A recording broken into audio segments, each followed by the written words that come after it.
Hello and welcome to Foxy No-Tail Livestream here on Twitch. How's everyone doing? Did you have a good Christmas? This is emergency livestream. This is emergency. It's not emergency. I've just been digging. Just digging. I don't feel very well. I've got a cold and I don't feel ever so brilliant. And I'm recording an episode and I'm digging this big hole and I've been digging it and I'm thinking, why am I spending this many hours just on my own when I could be digging it with all of you guys?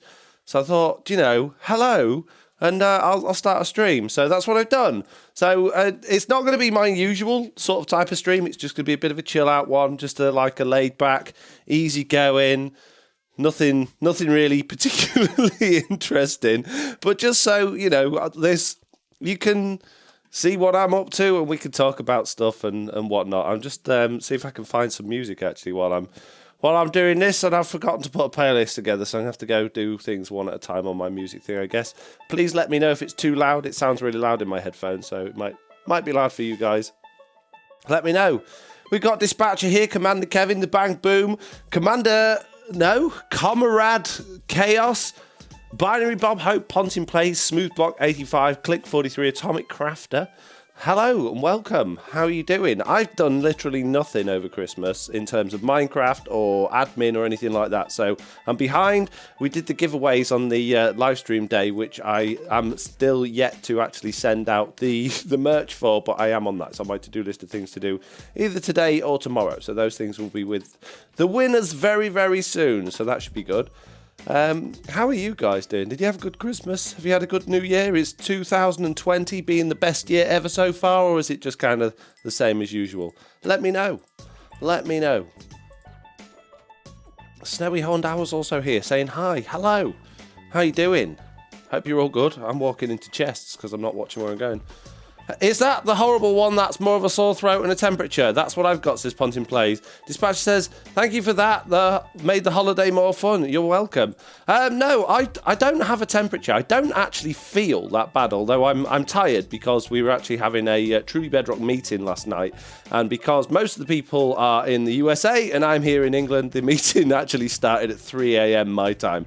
So because I felt rubbish anyway because I was ill and it's been New Year's Eve, so we've been up late a few nights anyway, I just haven't felt particularly fantastic. So I feel tired because of that, but I've got the sniffles. So I'm not like ill, I'm not on tablets or on medication or anything like that. I just got an annoying bunged upness, which is, well, I'm sure you've all been bunged up before. It just gets on your nerves, doesn't it? It just makes you feel sort of a little bit drained and a little bit not really 100%, which when you're trying to get geared up into the new year and get all of the things going, to be a little bit under the weather, it's just an annoyance because I need to get going, and I need to do some exercise because I've eaten a lot over Christmas and my trousers are not happy with me.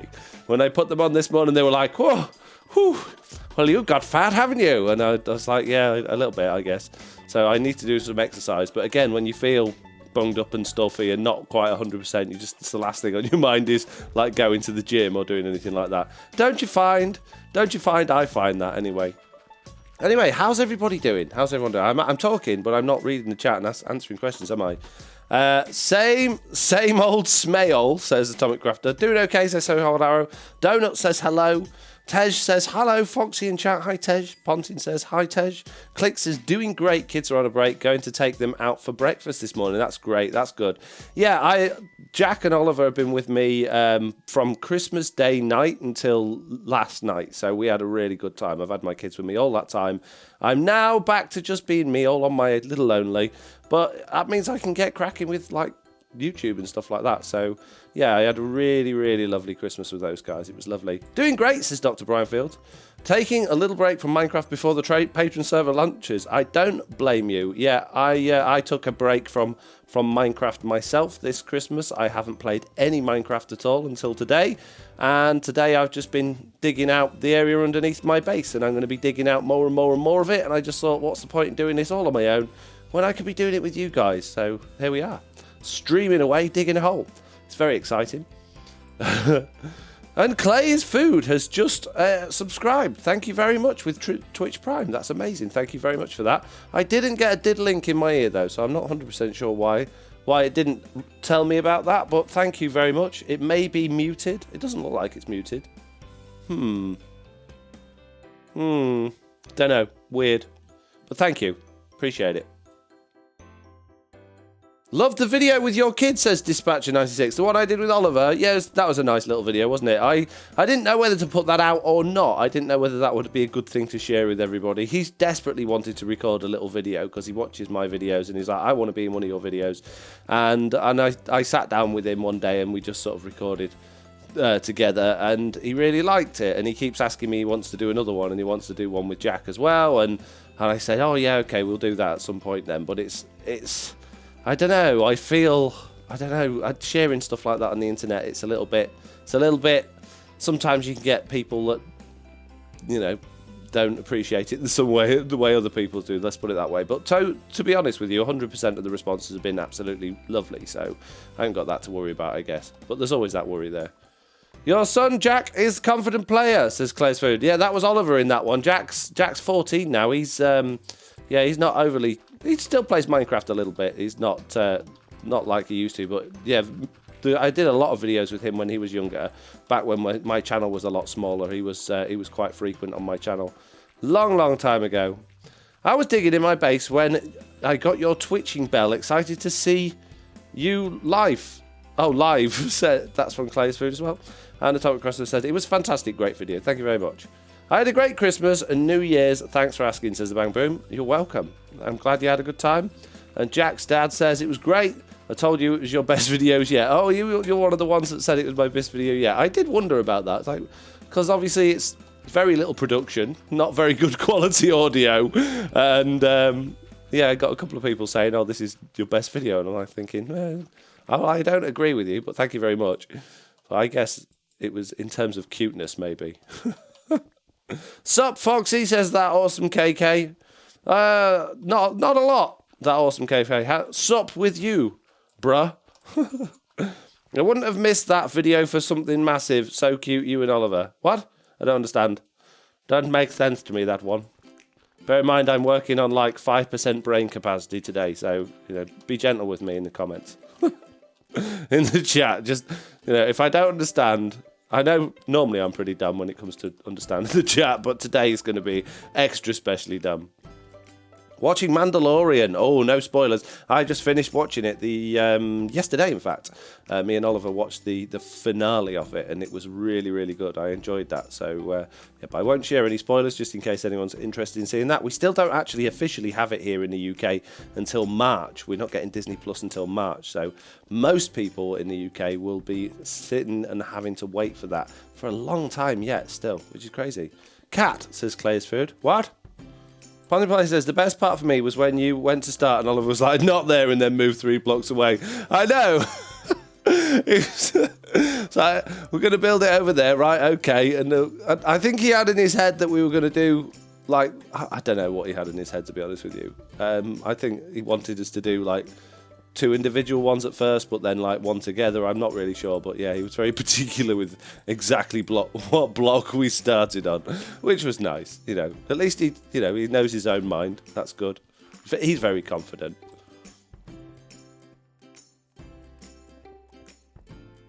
There is a cat wandering around. Oh yeah, the villagers live upstairs. I get baby villagers down here as well. It's weird. Bedrock edition. It's just one of those things, mate. Just one of those things. Is the emotional part, the family love that spreads through the video. That's why. Oh, thank you very much. Thank you, Jack's dad. But you can't be Jack's dad because I'm also Jack's dad, and that's a bit weird. Although that was a video with Oliver, so we're just getting confusing now.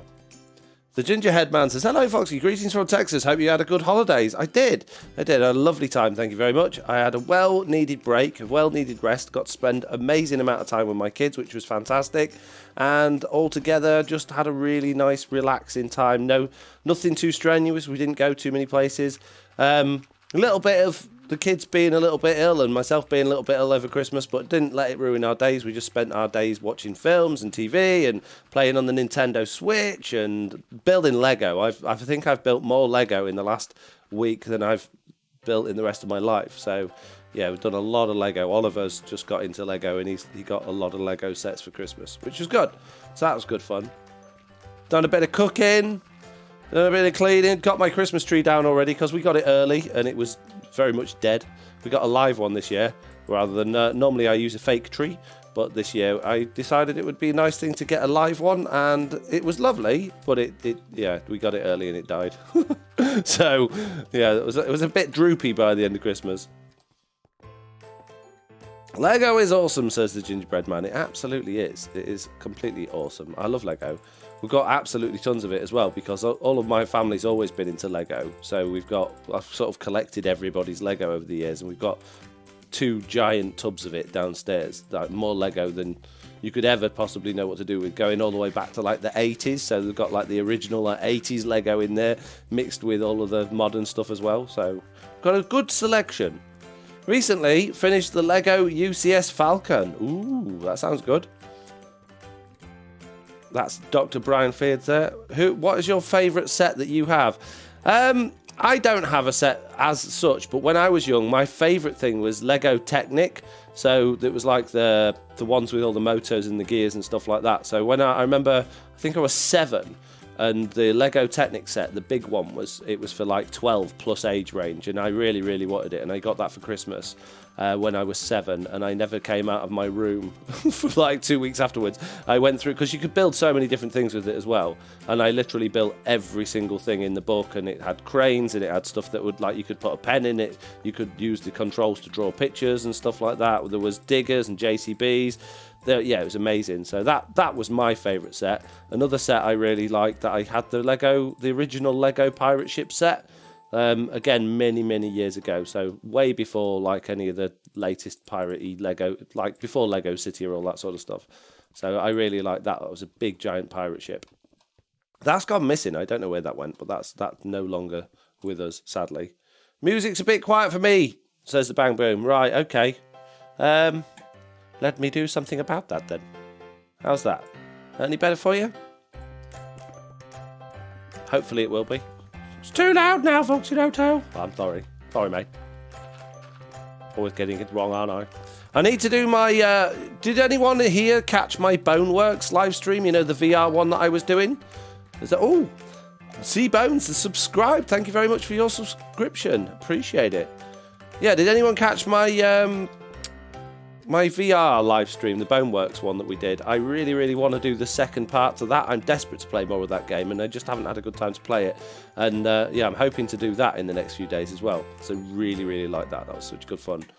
And Mandalays is here. Hello, everyone. Hello, Mandalays. And the Gingerhead Man says again, I had one of the old school space sets. Couldn't tell you what it was called, but it was the space plane that had the smaller space plane that would detach. Yeah, I had some space ones with the old, like, luminous orange like windows and stuff like that. I had a few of them, and I even have, do you know, like on the Lego movie, have you seen the Lego movies as like 1980s space guy? I've got a whole bunch of those space guys, like from 1980s, so that was a really nice callback to like the original Lego that we've got at our house, having the actual like little Lego men with the helmets. And when all these Lego people started having like proper facial features, and they weren't all just yellow and they've got different, like, they've got hair and stuff now. I'm like, what? This is not the Lego I'm used to. But it's you can see a massive change between what we used to have and what it is now. Makeshift Moose is here. Hello. Ice Planet 2020 or something like that, says Dr. Brad Fields. Right, okay. Fair dues. Fair dues, mate. Hi, Snowy Horned Owl, and hi, Foxy, says Mandalays. Hello. It's nice for everybody to be saying hello to each other. Oh, look, there's a hole. Got a hole in my roof, mate. Stick a block in that. Plug it up. Don't want anything getting down here. I've already been blown up by creepers today. I do not want that to happen again. I don't mind being blown up by creepers because they don't do me much damage, but you just don't get the same amount of blocks back for what you lost, which is just really frustrating when they blow up something that is using like particularly unique blocks. So yeah, it's annoying, isn't it? Stupid creepers, always creeping about, causing problems with their little creepy faces, making creeping noises. Much better now, says Bang Boom. That's good then. Good. I can go higher if you want. If you'd like it a little bit louder, I can do that. It's not a problem. I have the volume control. Right, so I think I've gone far enough back. And I think I've gone far enough that way because I've started to bang into my base stuff there. I could probably do to take this corner out a little bit more and just develop this bit. And I want to go quite a long way back there, but I also want to go down a few levels as well. Now here I've actually got my original like iron golem-y bit there, which, oh dear, oh, I'm making a mess. No, stop, no. Yeah, I need to like somehow get all of the water out of that. I don't know how to get down to it though, really. I suppose I could like dig down here and hopefully get to it this way. Hello, I'm a fan, says Cap. Thank you. I'm glad you're a fan. Appreciate it. Ooh. If we get rid of the soul sand, that'll be a good start, won't it? That'll get rid of... Whoa! I shouldn't be floating now. The soul sand is gone. There we go. There we go. We can just fill it in from the inside. Very good. Good plan. Excellent idea, Foxy No-Tail. Your genius level 99. Good job. Water is now all gone. Apart from this bit I'm standing in here, which we'll get rid of just like that. There we go. Job's a good one. Very nice. Ooh, iron. Don't mind if I do. Grab a bit of iron. I've got loads of iron while I've been digging this out. I had to dig another hole down the other side of my base to put another beacon in, and there were diamonds and all sorts of stuff down there, which was fantastic. So I got a load more resources that I need to be smelting up, which we'll sort out at some point. Probably not today. Water is now unwet, says Dr. Brian Fields. Absolutely, yeah. Water is no longer wet. Water is very much unwet now. So there you go. There you go. Job's a good one. Nice and easy. So, what did you all get for Christmas? Start giving me some details of, like, did you get nice presents? Did you get clothes? Did you get, like, games? Did you get games consoles? Did you get, I don't know, I got a new set of knives for the kitchen, which are amazing. They're I can't remember what they're called now, but they're the sharpest knives I have ever used in my life. And I've always had one sharp knife, which I spent a lot of money on years ago when I first, like, moved out and started cooking for myself properly. And I always think, oh, this is the sharp knife, I'll be careful with this one. It's like a wooden spoon compared to these new knives. These new knives are ridiculous. They're so dangerous. I can't understand how people could buy these things. But my mum got me those. I asked for them, and yeah, they're absolutely ridiculous, which is great. So I can now chop my fingers to pieces when I'm doing cooking, which is not ideal, but it'll probably end up happening at some point. But at least cooking's a little bit more of a pleasure now than a chore when I'm doing things like vegetables and onions and chicken and meat and stuff like that, which is good. I got new pots and pans. First new set since our wedding set. Much needed, says Cap. Well, that's good then. I'm glad you got that. Yeah, I don't think I got any new pots and things. No, but I did not so long ago treat myself to a nice new set of frying pans because my frying pans are not ever so great. So yeah, I do appreciate the getting into, like, I suppose it's being a bit of an old man now, isn't it? Getting into, like, cooking utensils and stuff just to make your life easier as an adult, which is, yeah, not not something I ever thought I would get excited about ever in my life. But there you go. I got a link in my ear. What we got going on now? Slack's here. Hello, Slack. How you doing? He subscribed at tier 1, so you're sub to me and I'm sub to you. That's just crazy. And Clay, oh, apparently you're not allowed to say that, Clay, but there you go. I've allowed it. What did you say? I bought Minecraft for my son's Switch. He started playing a world together. He and I started playing a world together. It's fun. Be careful of your fingers. You need them to play Minecraft. Oh, right, yeah. Yeah, I do, yeah. Absolutely. Got a decent bonus from work that I spent on the wife and kids. Definitely worth it, says Jackstad. That's nice. And then Bang Boom says Nintendo 2DS XL and a bunch of Mario games. Whoop. That's good. I love Mario games. I pretty much got all of the main sort of line Mario games for the Switch now, like the Mario Karts. We've got the Luigi's Mansion 3. We don't have Mario Maker 2, but I had Mario Maker 1, and it was okay, but we didn't really put a great deal of time into that, so I didn't really see the point in getting the second one. But yeah, the main, like, core 4 or 5 Mario games, which we all absolutely love. And they're so good because obviously they're generally all multiplayer, so you can just have a great time with your kids with those, and they're easy enough for the kids to play as well. Even Oliver, who's only 5, can play. He struggles a little bit with Luigi's Mansion, but the controls on that are pretty tricky, to be fair.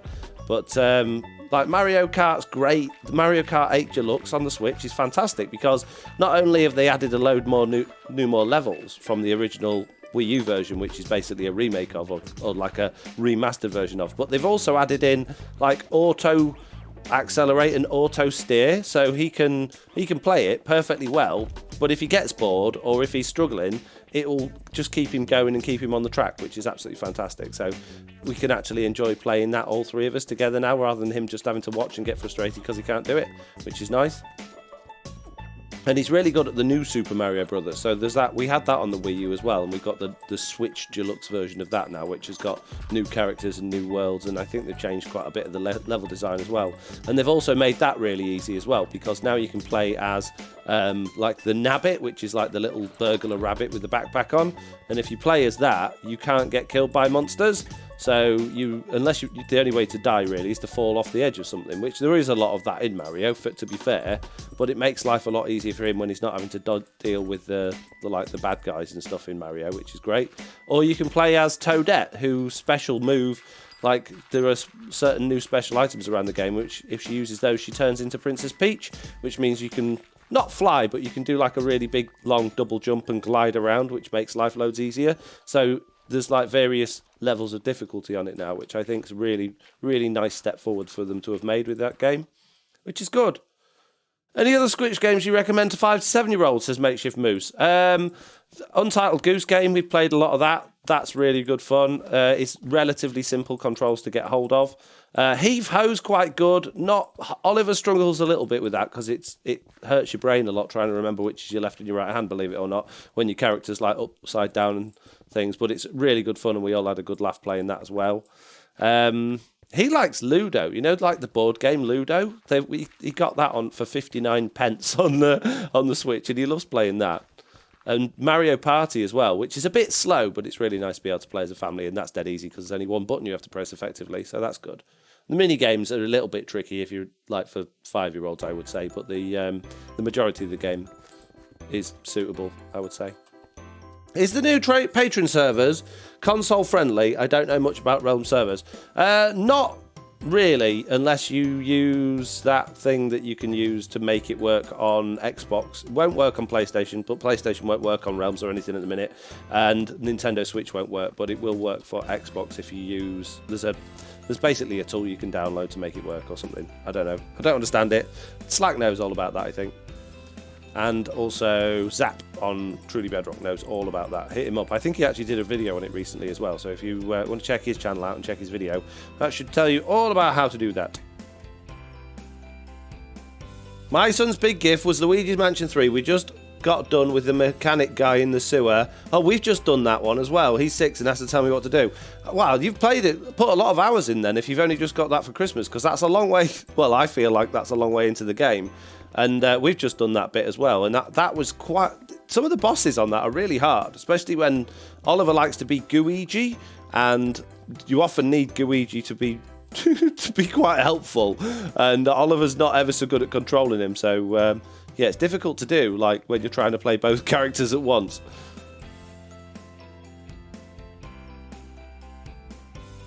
Snipper clips, says Jackson. I don't know what that means. Confused.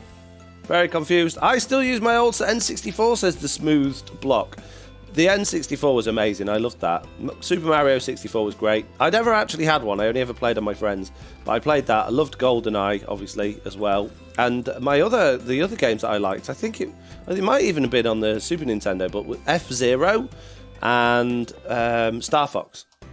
I really liked those. I think they were just Super Nintendo, actually. I don't think they were N64. PS4 Minecraft is a mess right now, says Jack's dad. Yep, it is. There's that rush for them to get everything out and do everything on schedules, get it out before Christmas so people could download it for Christmas and then just make a big mess of it. Yeah, I don't know if it's a lack of planning at their end or if it's just unfortunate or what it is that causes them to just, but they get it wrong time after time after time, don't they? It's like they never learn. They keep saying we're learning, we know, we keep making mistakes and we're going to improve, but you don't see any improvements really. Things just keep going wrong. So let's hope 2020 is a better year. They said it's going to be. Let's fingers crossed it is. I really hope they fix Minecraft Earth. I'd love to be able to play Minecraft Earth with the kids. It's perfect for going out and getting out of the house and getting some fresh air, but it just won't work at all for me, at all. On the Pixel 4 XL, it's just, well, even on Jack's iPhone 7, it just constantly crashes. It won't pick up the location properly. I can't walk around. I can't pick up any collectibles. When we try and go in the adventures, it spawns us either like inside the bedrock or the adventures actually spawn above us, so we can't see inside them and do anything. It's just terrible. And you just think, why? Why do you release these things before actually working out if they work? Snipper Clips is a multiplayer game for the Switch. Oh, okay. Cool. Nice. There's all that Labo stuff, the cardboard stuff that I quite like to look at for the kids as well, but I've not even tried any of those things. Star Fox 64 was N64, original was a SNES. Ah, there you go then. I think I only ever played the original. I didn't actually have a Super Nintendo either. We had a Mega Drive, Sega Mega Drive, otherwise known as the Genesis in the USA. And I enjoyed that, but we didn't have many games for it. I think we had like Sonic the Hedgehog 1, Golden Axe, or Golden Axe 2, one of those. Not many others. I love GoldenEye and Banjo-Kazooie. I never got into Banjo-Kazooie. I played it, but I never got my head around that. I think it was like Crash Bandicoot I had on the first PlayStation, and it was fun, but I didn't enjoy it. It was certainly at the age I was at, I just didn't find it fun at all. And now I hate it. I absolutely hate it. Oliver loves it, but I haven't banned him from playing it, but we just never put the PlayStation on anymore because I know he'll ask to play that, and I just can't stand it. It drives me nuts. These games that are just hard for the sake of being hard, I don't get it. I don't get all the fuss is about with that. It just, I find it really frustrating. It's supposed to be like that. I know it is. I don't like it. I like games that you can just enjoy, like Untitled Goose Games. It's not difficult at all, but it's such good fun. Really, really good fun.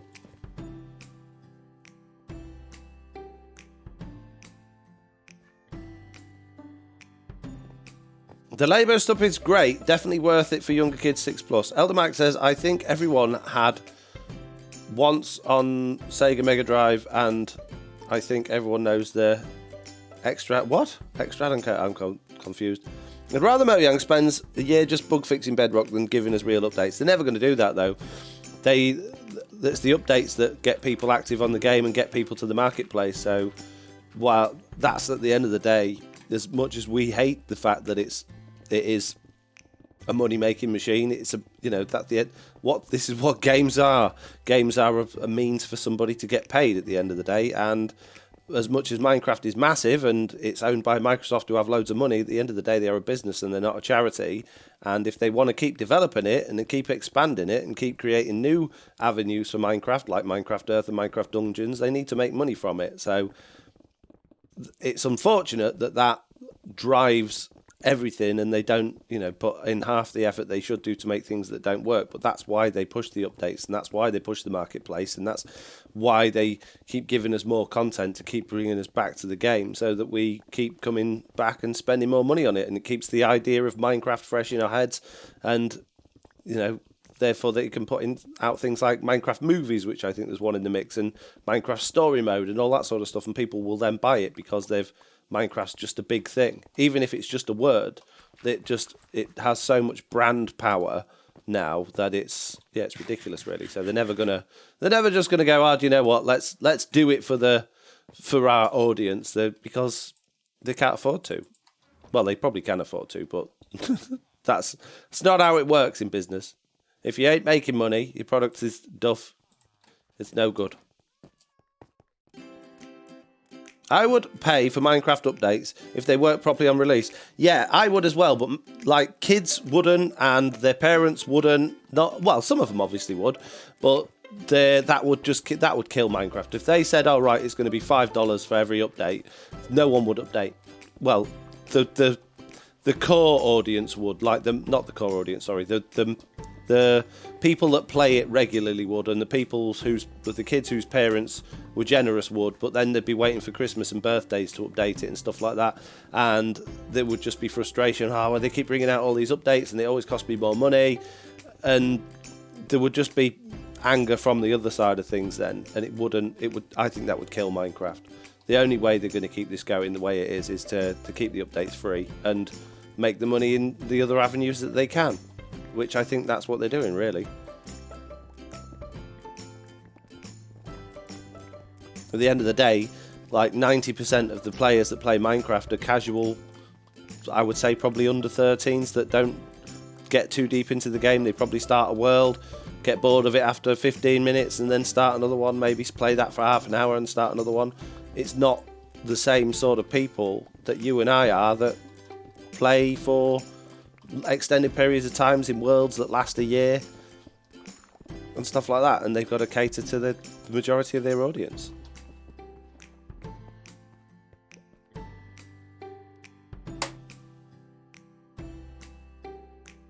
Imagine a village. Oh no, in fact, imagine a city where everybody in that city was a vegetarian, didn't eat meat, right?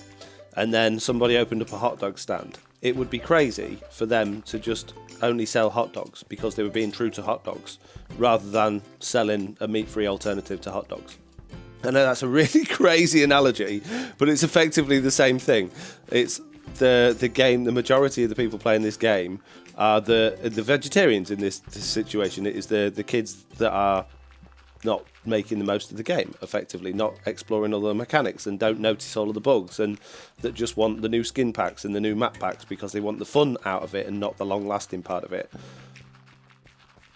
Which I guess is why the Java edition is still there, because I guess that's like the serious side of Minecraft, if you like. Can you use a controller on Java? Yes, I think you can. There is a way to use it, but I can't imagine it works particularly well. In fact, you definitely can, because Misty Cats used this one on the Java server when we did the Java server for Bedrock. So yes, you can. Don't ask me how, but you can. I think it might even be a mod, but I'm not sure. I don't know. Don't ask me questions. I don't know the answers, okay? Shut up. I'm kidding. Ask lots of questions. Gives me something to talk about when I'm brain dead like today. The kind of player that will skip to work to watch their favourite Minecraft streamer on Twitch, says Clay's Food. Yeah, exactly.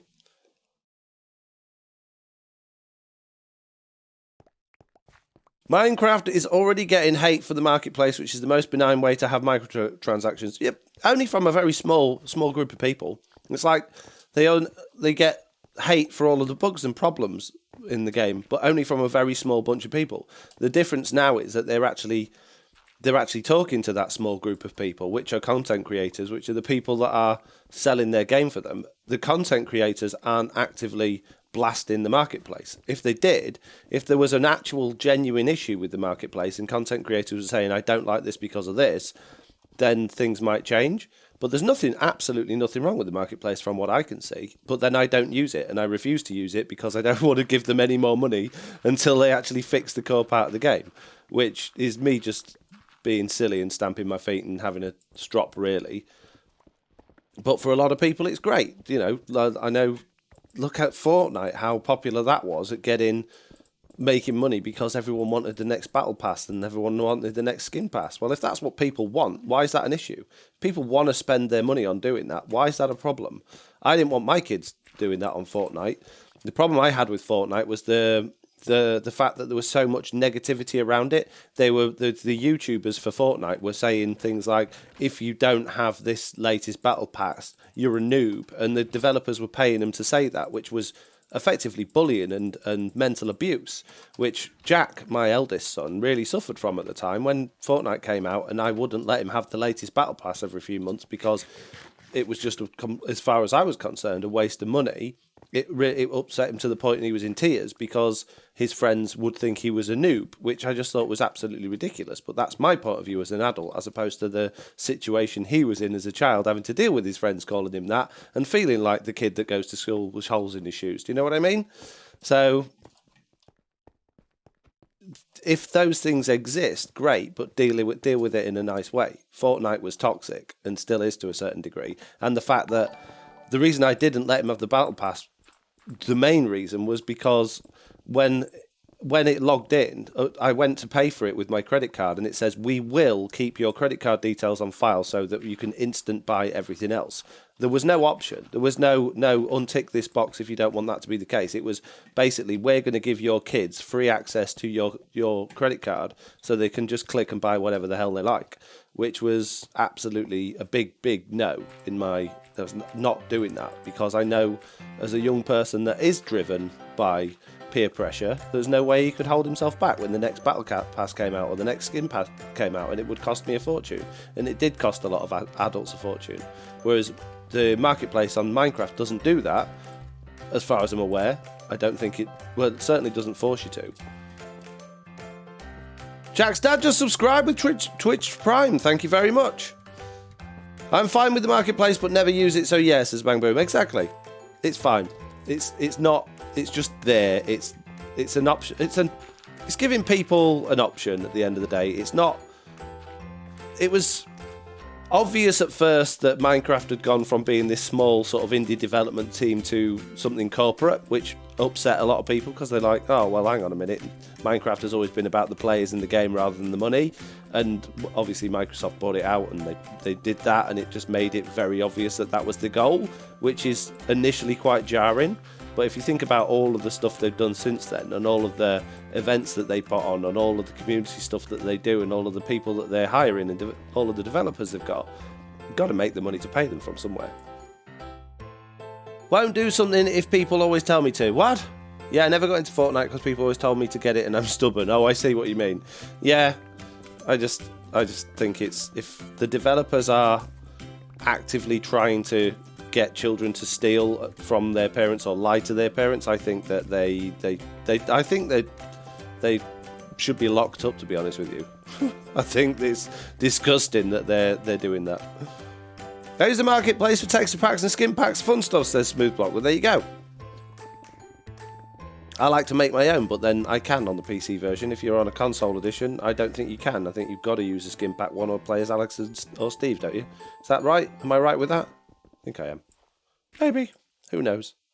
I use marketplace. Oh, I just read that one. Stop having the same chat thing. So I'm reading it twice, guys. It's very difficult.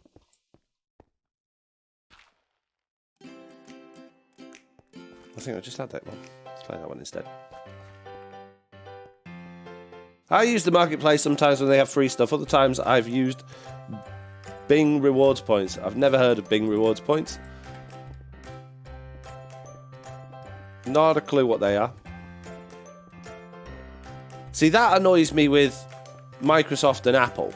When you, like, quite clearly say to Microsoft, I don't want to use your Edge browser.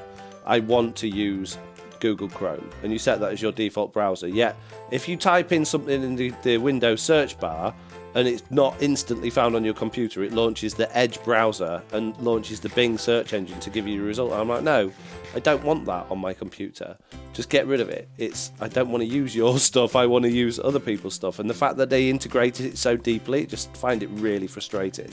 Stuff like that. And Apple with their constant, you've got to update to the latest version or you can't use this device, and they'll just do it like behind your back when you're asleep at night, and you'll wake up even though you've told it not to, and it'll be updated. And then you spend an absolute fortune on their device for them to then turn around and say, hey, give us more money with a music subscription. Well, hang on a minute, I just want to play the music that I've got on my phone already. No, you've got to pay for a music subscription and get the music thing, and it's like they make it difficult to listen to your own music, which is where they started with the iPod. The whole iPhone thing came from the iPod, which was a crazy success because it gave people an amazing way to actually have their own music in an order and a format that they wanted it, to play it whenever they wanted. it was amazing. And then they go, well, actually, we're going to get rid of iTunes. We're going to create this app that makes it very difficult to play your own music and force people into a subscription after they've already spent a fortune on one of our devices, which just annoys me. Just annoys me, which is why I moved away from iPhone or Apple.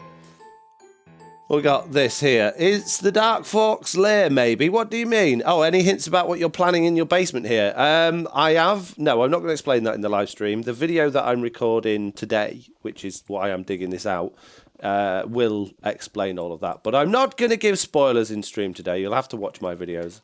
So there. Okay? And now I was only actually supposed to be digging it down, but for some reason I got carried away and started making it even bigger, which is a bit crazy, really. So I suppose I ought to start digging it down, really. The Fox Cave, lol, says SmoothBlock65. Could be. Could be. It's just a basement. There's nothing special about it. My Makeshift Move says, I played through Legendary Phoenix, which was the last one they gave away. It was fine, a nice break. Oh, is that on the Minecraft Marketplace are you talking about? Or am I missing, or have I missed some part of a different conversation? I don't know. And the Gingerhead Man says, Foxy, have you ever played modded Minecraft? I have, in fact. If you go back on my channel far enough, I have a whole Let's Play that I did, although I never finished it, on a mod pack that I made myself, which was kind of a little bit like the old Java Feed the Beast mod packs. I added basically loads and loads of mods that I really liked, and I was making my way through them, and I enjoyed it. I really like doing modded. The problem with modded is you've got to remember all of the mods, and it completely unbalances your game as well, so the game no longer feels balanced. So you basically, what I did anyway, and I think a lot of people do this, they put the mod packs in so you can have like ultimate weapons and armor, and then all of a sudden you're like the strongest and most invulnerable person in the world, but there's no horrendous monsters to fight it with, so you just feel like you're invincible. And then you can get like flight tools and stuff like that, so you can fly around and you're almost in creative mode, and at that point the game loses interest. So yeah, I'd like to do like the Fullcraft stuff. I think they were really nice mods and I played on those, but I do think if you play modded, it will only last a few days or weeks, and then you're going to give up on it. And if you do want to play it casually, it's difficult because you've got to remember how all of the mods work, which they're not always particularly self-explanatory.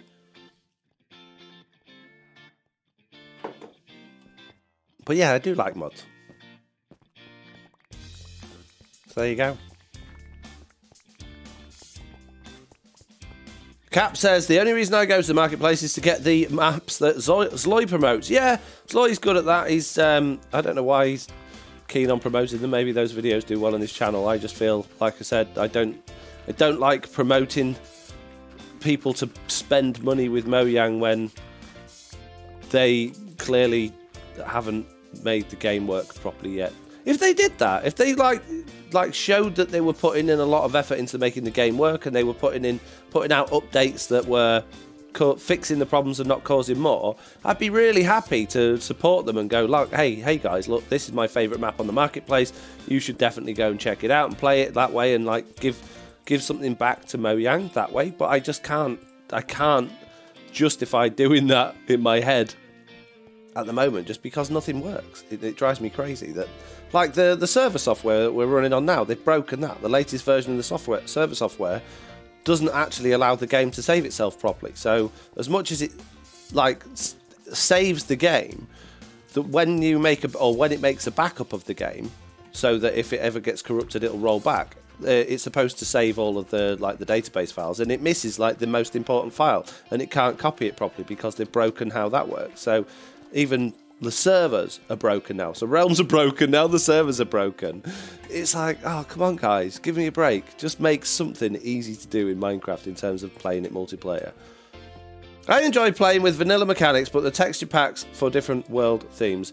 Yeah, I like texture packs, and I think if you're doing survival or single player, they're great. But if you're playing multiplayer and you've built, let's say I built my base with a particular type of texture pack that changed the blocks quite significantly, and then someone else came over to my base, it would just look weird. And likewise, when I go over to other people's areas, or like the shopping area with a different texture pack on, unless they're all playing with the same texture pack, the builds would just look weird and off and not right.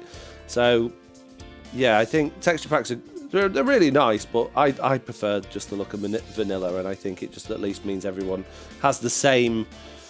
They have the same. What's it called? Just the same as each other, really. I know what I mean. So there we go. So who's made New Year's resolutions then? Who's got plans for the new year? Who's decided they're gonna go on a diet or drink less coffee or, you know, whatever New Year's resolutions you've made? Let me know what you decided you're gonna do this year, if you've done any. I haven't bothered with any New Year's resolutions this year because I never stick to them. But I've got my same like life resolution, if you like, which is just to try and be more healthy and try and eat less rubbish and try and exercise more. But that's not a New Year's resolution. That's like a genuine everyday. I really ought to start doing that more. I'm doing the One Punch Man challenge. I've no idea what that is. Yes, more coffee, says the mic on Switch. Trying to pay off some bills, says Atomic Tractor. Oh, your New Year's resolution is to pay your bills. That's always a good one. Make sure they're paid. You don't want to be getting kicked out. Pons in Play says, my New Year's resolution is simple. Just make someone else smile every day. Oh, that's nice. That's nice. More yoga and get completely debt-free, says the Smooth Block. Yoga's amazing. I really like yoga. I used to go to a yoga class, but let's just say the people there were a lot older than I was, and it was just a little bit weird, really, being the youngest person in this yoga group, surrounded by all of these creaky old men and women. That was they were loads like ridiculously better at yoga than I was, which was probably what annoyed me about it the most, to be honest, was that I just felt like completely useless compared to people that were twice my age. But yeah, I think yoga's really good. I think it's really good, not just physically as well, but mentally. The relaxation side of yoga's really good. 100 push-ups, 100 sit-ups, 100 squats, and a 10k run. What, all in one day? Or is that just like a goal you're going to achieve to do? I don't understand. Is that... Explain it to me. Trying to build up to that by the end of the month.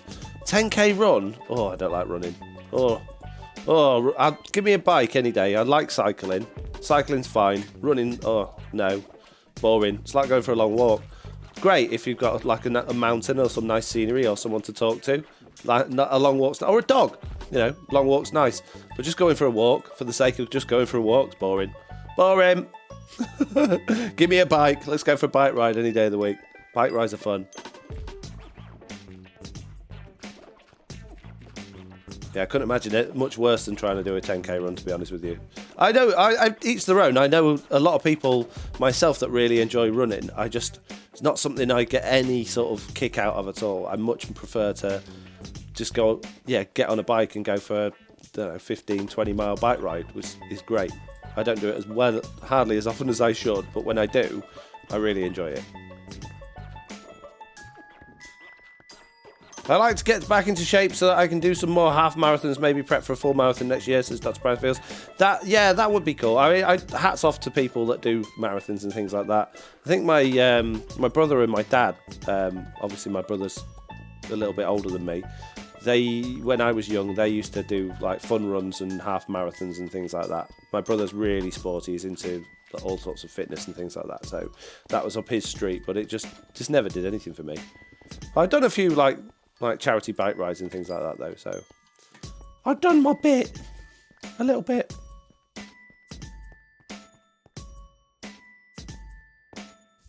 Find a different yoga place class. It's life altering. Sometimes it's so amazing it makes me shed a tear. Really? I could do. The problem is the classes, certainly at the place I was going to, the classes were not suitable for my working routine. So basically they were either during work hours, which was obviously a no-go, or they were like later on in the evening, and I'd rather get up at like 6 a.m. and go and do some yoga and then go to work than do a full day at work, come home and then go, oh man, I've got to get up and go out again and go to yoga, and then I'm going to have to think about tea or eating my dinner, and that's going to be all like, I'm an early bird. Well, I never used to be. I used to hate getting up early, but I'd much rather get up early to do something like that, get it done before the day starts, than do it afterwards. And I haven't seen any places near me that offer that. Foxy, at home yoga is private and can be done at your convenience. Yeah, but I'm way too lazy. I don't have the motivation to do things like that on my own. Like, I could easily do that. I've got like workout stuff that I can easily like log into YouTube and follow a class. I've got the mats, I've got the stuff to do it. I could do that, but I don't. Like this morning, I had literally nothing to do this morning. I did feel a little bit like not very good because of my sniffles and things like that anyway, and the fact that I was up late with the TB meeting last night. Didn't feel particularly energetic, but I could have quite easily sat myself downstairs or even like done an exercise routine or something, but I didn't, because, and I thought about doing it and I was like, oh, you really should do that, and then I talked myself out of it because I'm inherently lazy. So if I've got a class to go to that I'm booked into and I have to go to it, then I will go. But if it's just a case of me finding my own personal time to do it, I won't do it. And that's my biggest vice, is I don't have the motivation to do those things.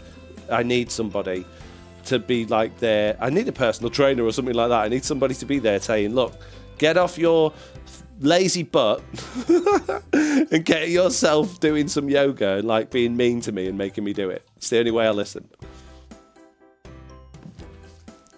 Yoga in the morning, Minecraft later. Says, yeah. I like convinced myself, well, if I was a full-time YouTuber and I didn't have to go to work, then I'd have loads of time to do exercise and stuff like that. But I know I still wouldn't do it because I'd just put even more time into the part of the day that I enjoyed, which would be the video making, which is bad, really. If you like doing the routines from YouTube, there's a really good channel called Yoga with Adrienne. Great for all levels. Some sessions are only a few minutes, some are half an hour or so. Thank you. DM me it. I'll check it out. I'll have a look.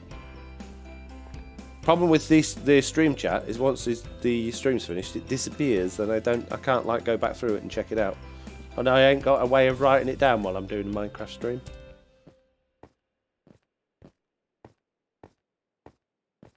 Could I be nosy and ask what you do for a living? Nothing specific. I'm curious if it ties into your creative skills with YouTube. Yeah, you can. Sure. I don't do anything creative. Well, I do creative things as part of my job, but I don't have a creative career, sadly. I started out a long time ago after I went to university and did a media technology degree. I started off as a graphic designer, then I went onto a web design role. So that was what I started doing. And then a company that I was developing, I was working for a company that made websites for people as their head developer, and I'd only been working for them a few weeks, and they were really behind with their production. So basically the company had way too many salespeople and only one developer at the time, which was me, and then they got another developer in under me after that, and there was a backlog of 70 websites, and no one was effectively creating them. So the people were coming in and saying, oh yes, I'd like a website please, getting charged a fortune, and then they weren't getting anything for their money. So one company basically got to the end of their tether with it all, and they came in and they said, look, where's my website at? And I said to them, look, to be perfectly honest with you, I'm not even aware of your one. So, and I've been here 3 months now, so nothing's been done to it. And they were really angry.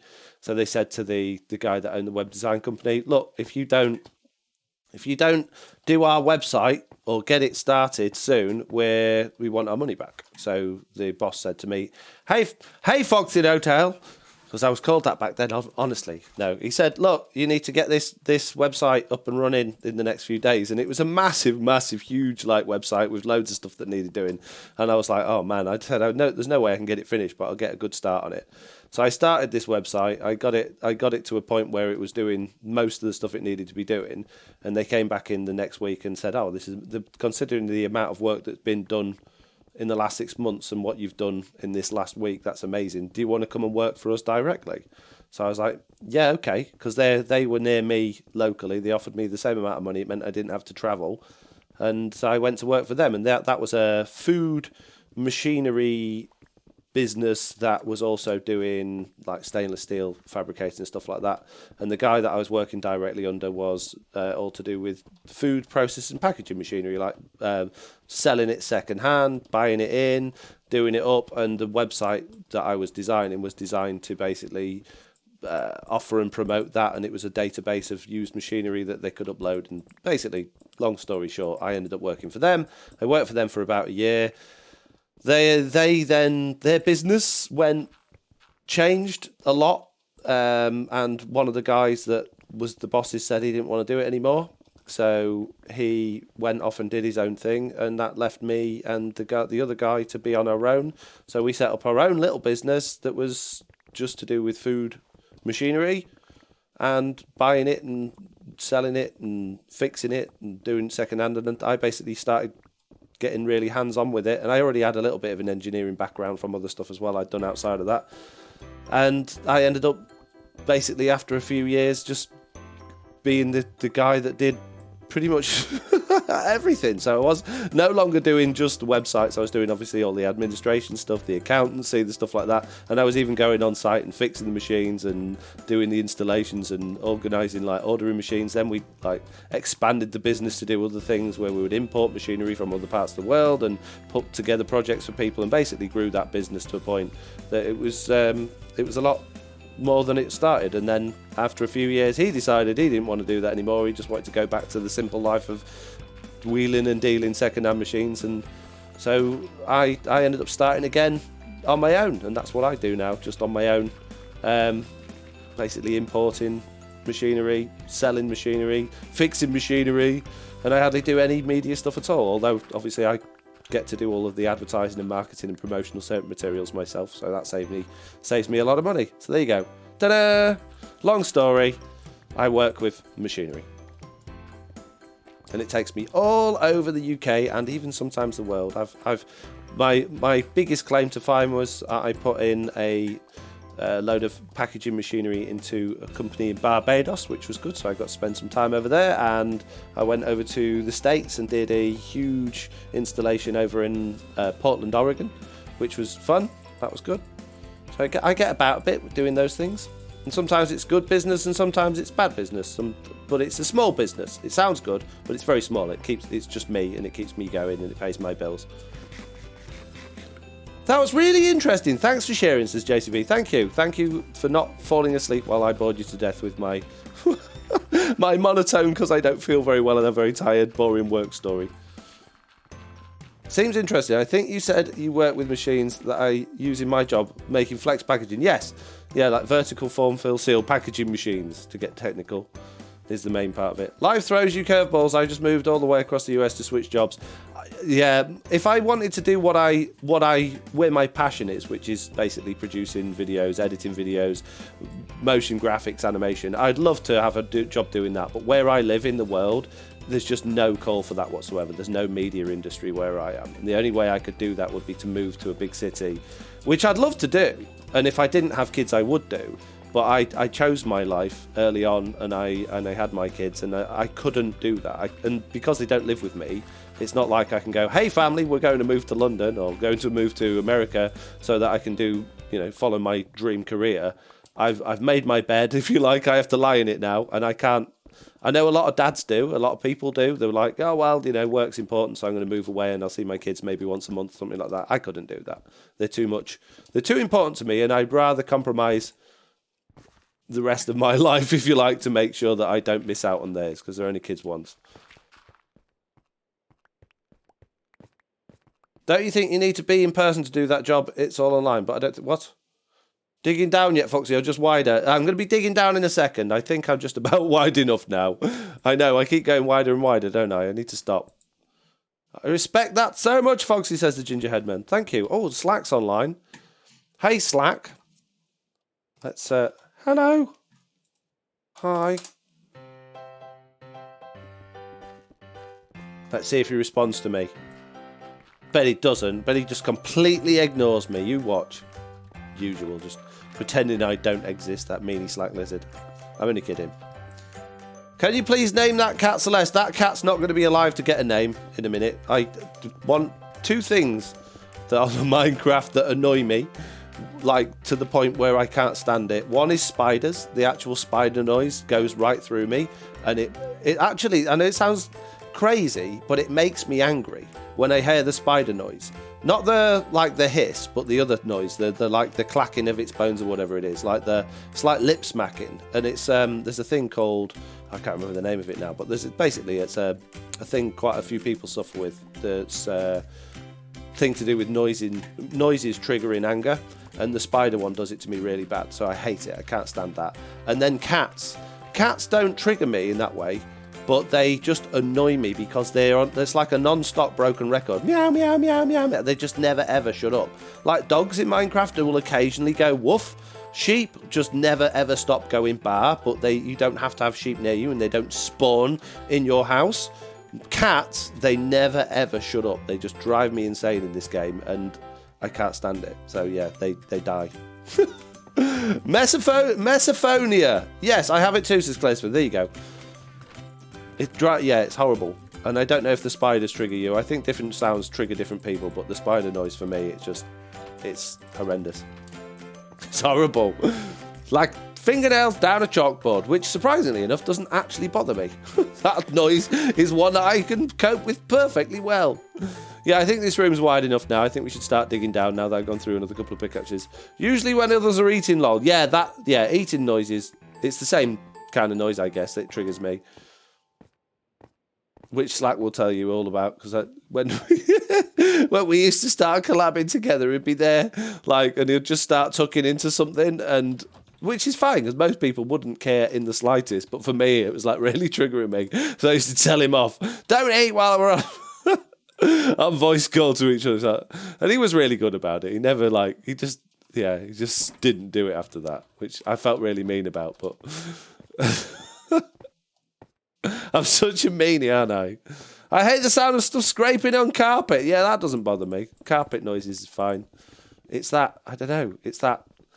Oh, see, he's gone. He's upset because I'm moaning about him again, look.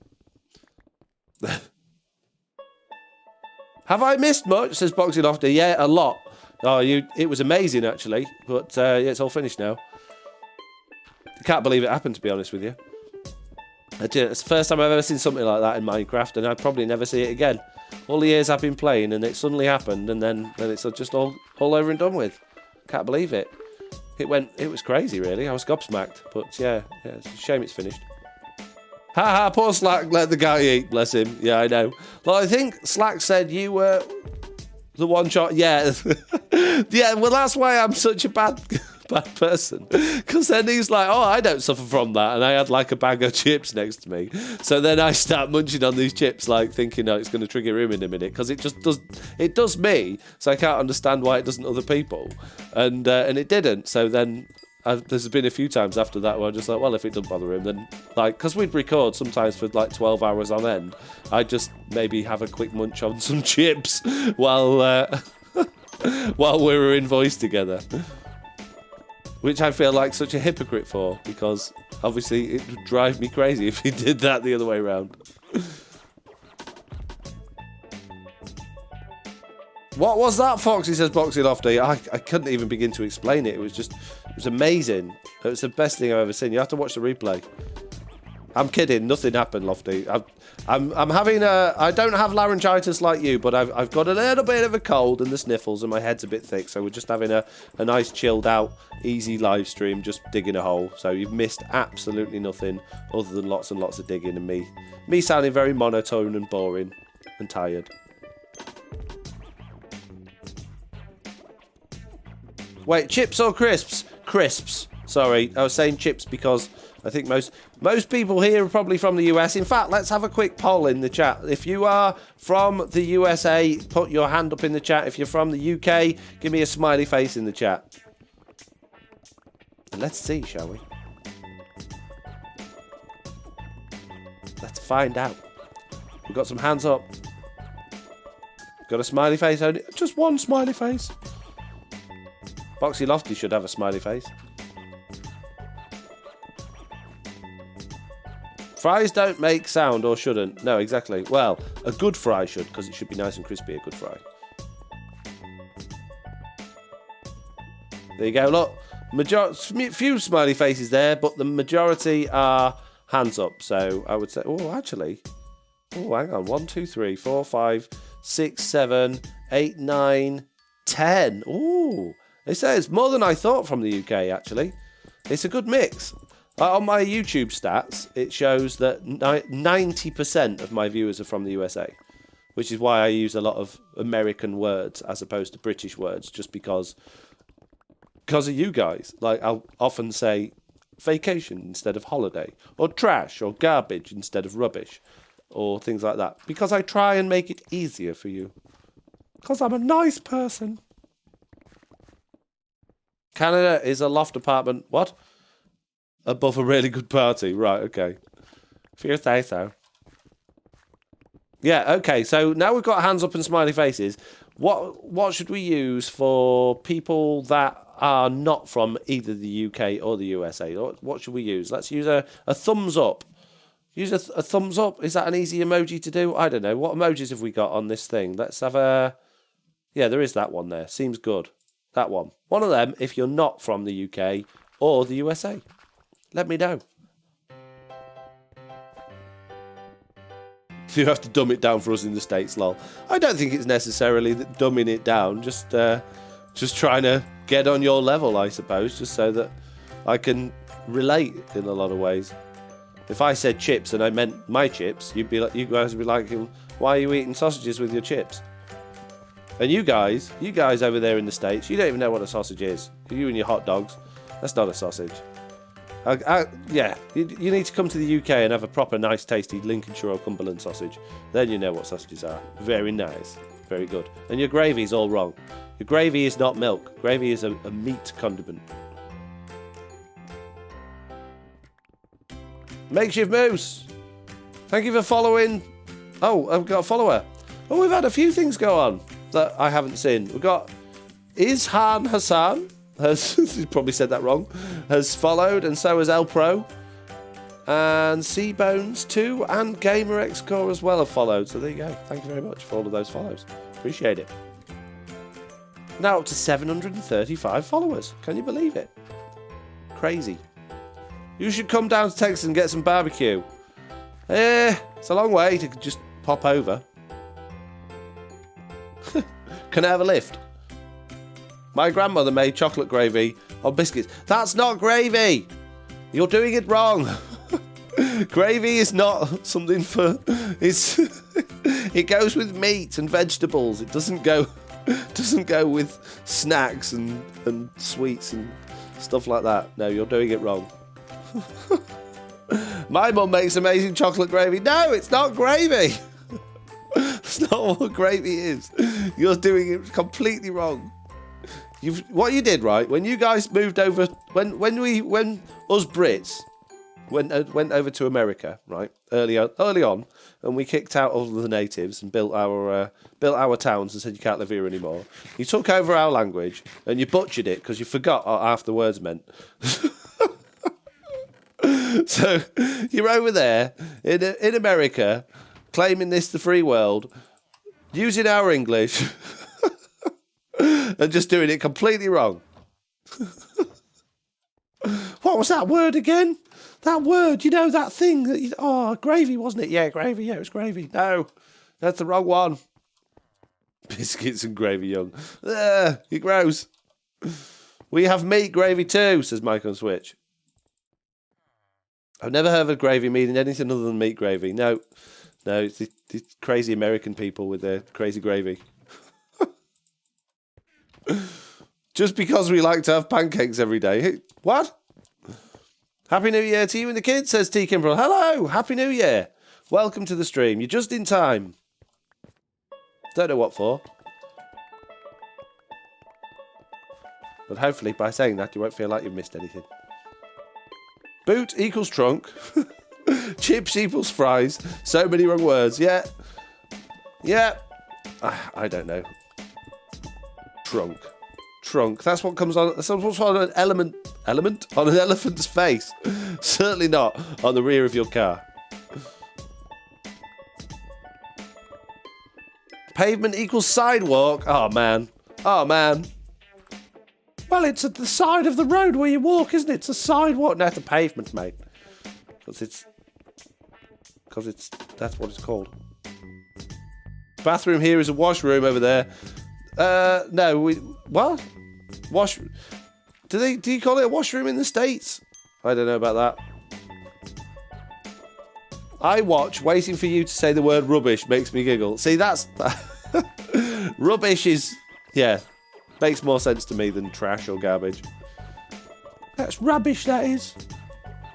Bathroom is in the States. I hope to visit the UK someday, travelling and trying different foods. Yeah, if you ever do, I will tell you the best of the British foods to be trying. That you'll blow your mind. You'll think, how have I ever lived with all this rubbish food that we've got here in the States? I'm taking it all home with me. I'm kidding. I think the American cuisine is definitely, well, it's not bad. Let's put it that way. I think they've both got dishes that are very good. Like black pudding. I have on and off days with black pudding. I hated it as a kid, and then someone cooked me some that was very tasty, and I liked it. And then I had some others that it was gross. So, yeah, it's hit and miss black pudding. The idea of it's gross as well. It's just, yeah, it's not it shouldn't exist really. When I'm in power, when I rule the world, that'll be on one of the things to ban, I think. Just because it just shouldn't exist. Just be prepared to drive on the wrong side of the road. Again, you know, that's you guys when you were sailing over to the USA to claim victory over the lands, and you got there and you drove off the boats in your in your vehicles onto the roads that didn't exist, and you went, which side of the road do we drive on again? And you forgot, and you got it the wrong one. You had a 50-50 choice, you picked the wrong one. We told you how to do it, and you went over there to colonise the Americas, and you got it wrong. You forgot which side of the road to drive on. Bring me some steak, lol. Have bigger portions than ours. Ours is small and nothing to it. Yeah. The good old American steaks, they're nice and sizable, aren't they? We just stole everyone else's cuisine and mixed it up, made it our own, if that makes sense. I think a lot of places do that. I think, to be honest with you, the Britain just is a complete, like the language, English language, the food, the culture, everything is just a complete mishmash of everyone else's over time. But that's to be expected, really, considering the British Empire pretty much destroyed most of the world and brought back all of the different things. So, yeah, some good has come from all of that bad, I guess. I got to 20-ounce porterhouse yesterday. It was amazing. That's crazy. 20 ounces? Ridiculous. No one could eat all that steak. Impossible. America isn't guilt-free either. Well, I don't think any country's guilt-free, is it? Sweden, maybe. I don't know about that. I might be wrong. I don't know anything about their history or politics. I just know they don't really get involved in like wars and things like that, do they? We had some nice T-bone steaks last night. Oh, you're all talking about steaks. Oh. Tasty.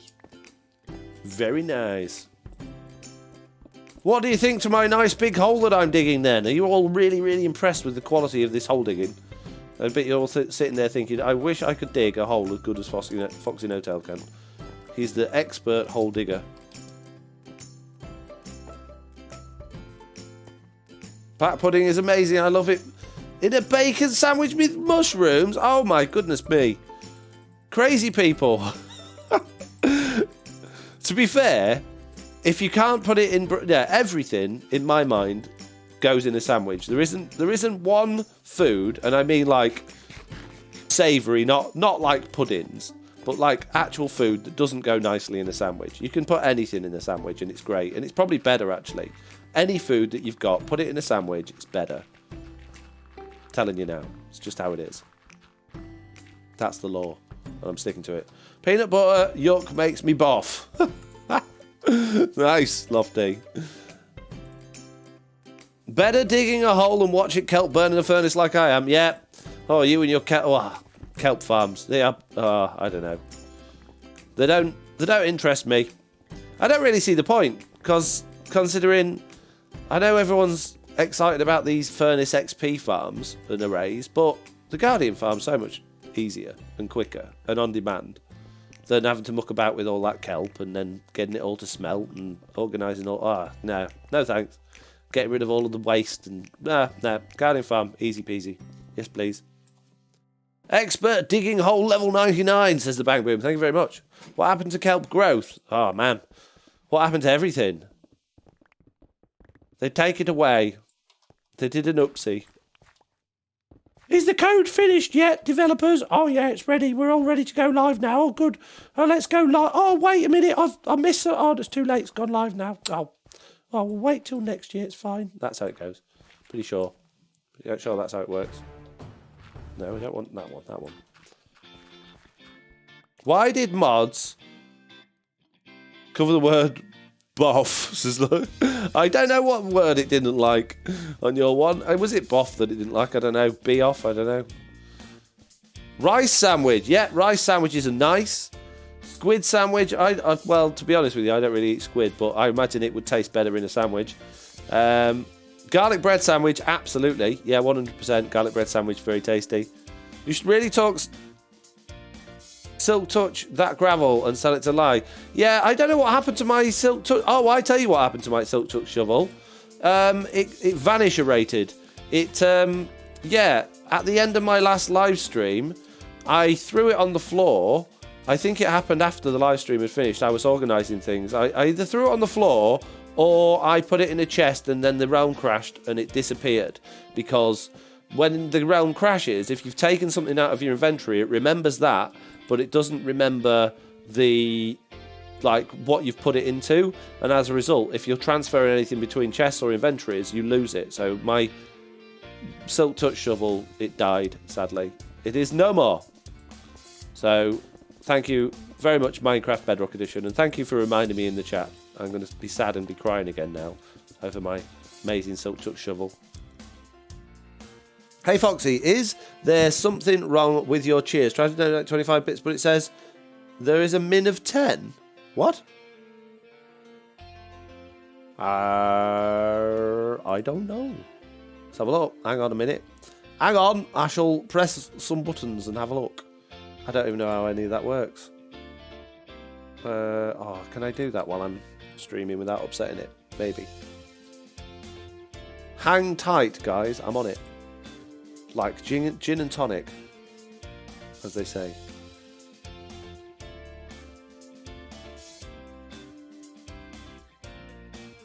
Minimum bits to cheer. Set the minimum number of bits to send a cheer message in channel. We only can send one to combat spam in chat.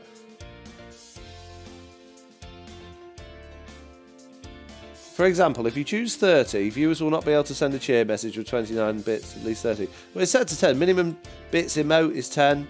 I don't know if it's just default, I think. I haven't changed that, so you should be able to. Have they broke cheers? Have they broke it? Oh, man. Well, Binary Bob Hope has just cheered 10, so I guess that's working. Gin and tonic delivered. Prefer it with grape juice. Now, I see that. I say I'm on it like gin and tonic. I don't actually like gin and tonic. Or grapefruit juice. Grapefruit. The flavour for me is just really... I don't know. It's like... It's a strange taste like nothing else has. That I don't know. It's almost like it's too bitter, and my taste buds just go, nope, get that out of your mouth. And it's the same with gin and tonic. It has that exact same thing for me. Gin and tonic just tastes like grapefruit juice to me, and it's just my tongue goes, nope, get it out. It's disgusting. Get rid of it. Which is weird because there's only two things I ever get that with. One is grapefruit or like gin and tonic. The other is nuts. Any type of nuts. If I try and eat peanuts or walnuts or cashew nuts or anything like that, I just have this weird, bizarre feeling I get, or like this taste sensation I get on my tongue that I don't get from any other foods. And my brain just goes, spit it out, get rid of it, get it out of your mouth. It's horrible. Which is a shame because I love the smell of roasted peanuts or salted peanuts, and I'm not allergic to them. But I don't know. It's just a weird thing I have where I'm just like, nope, don't eat it, spit it out. Why? Why are you telling me to spit this out? It smells so nice. It's really weird. I'm a weirdo, aren't I? 10 works, but nothing below, says Byron Bob Hope. Yeah, You can't go below 10, it says. That's not me, that's Twitch. I think I can set it below 10, but I don't probably see the point. I think 10's the equivalent of like 1 cent, isn't it? Or 1 penny. Yeah, it must be on my end. Just tried 100 and it wouldn't send. Very strange. Are you logged in? I guess so. Like a penny. This is Clay's food. Yep. This hole is going to take me a long time to dig out, isn't it? It's just suddenly occurred to me how big this hole actually is. It's a big hole. And I was supposed to be recording the rest of the episode this afternoon. I can't see that's going to be happening. Say cashew again. Cashew nut. Why, is that wrong? How do you say it? That's how you say it, isn't it? Cashew nut. Do you have a beacon? Yes, I do. There's one that way, and there's one that way. Use TNT? I'm not rich, guys, and there's no duping on Bedrock. Well, there is, but not like TNT dupers. And I'm not just going to start duping items then like with the duplication glitch. That is illegal. Bad, bad, bad. Cashew. What? K-A-shoe? K-shoe? It's a cashew nut. Cash shoe? Cashew. Why are we getting all confused over cashew nuts? Hang on.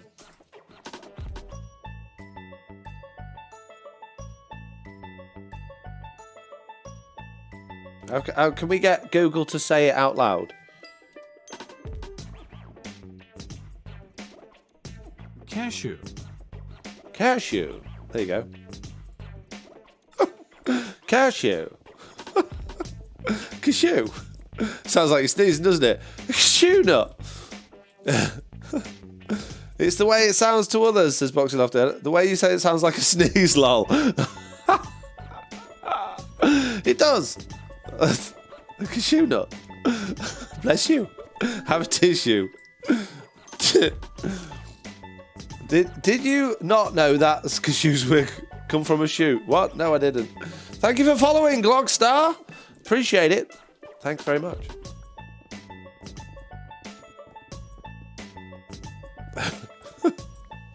It brings me back to Conkers. Oh, we're not getting on Conkers again. No, not going there.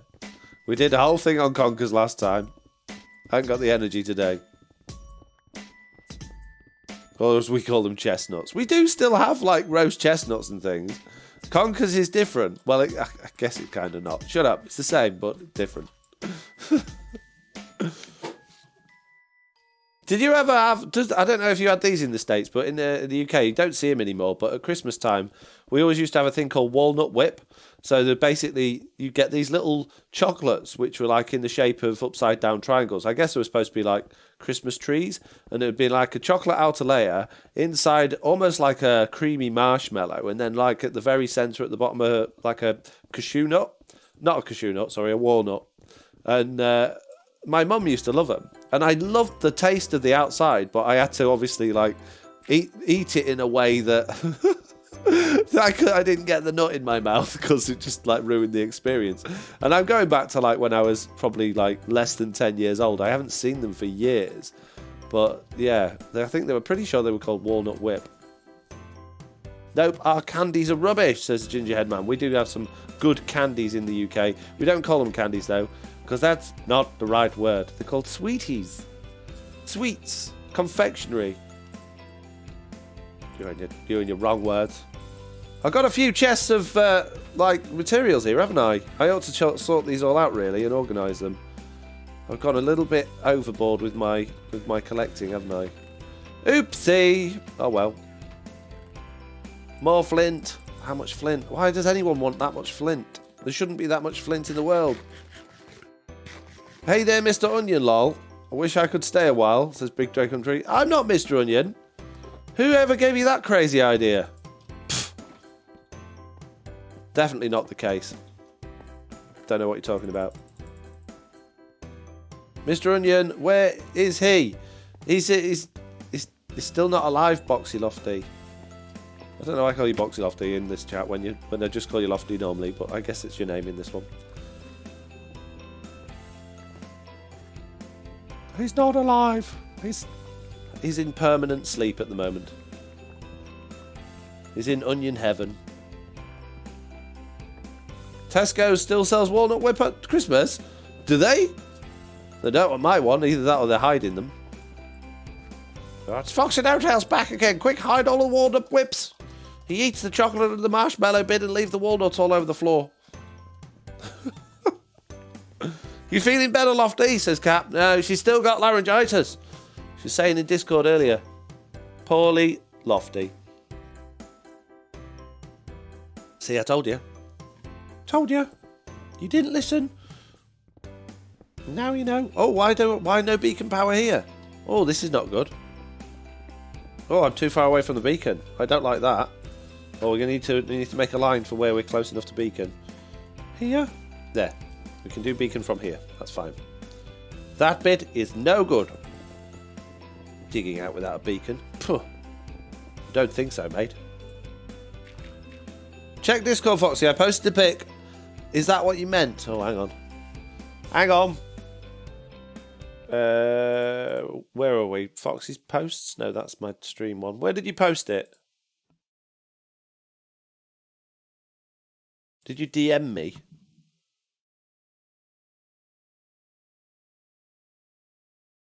I've got a official Robo has DM'd me saying, hello, how are you? And apparently they're currently playing Fortnite. It's a bit weird. I don't see a message from you.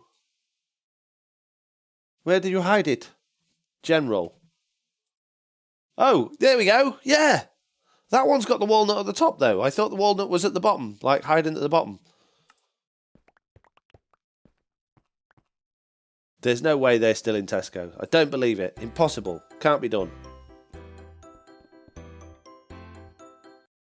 Do you think that when they break the game, they are intentionally trying to stop a cheaty strategy? Says Clay's Food. I think some things will be done to try and stop certain, like, hacks and glitches, but not always. Like, they even said the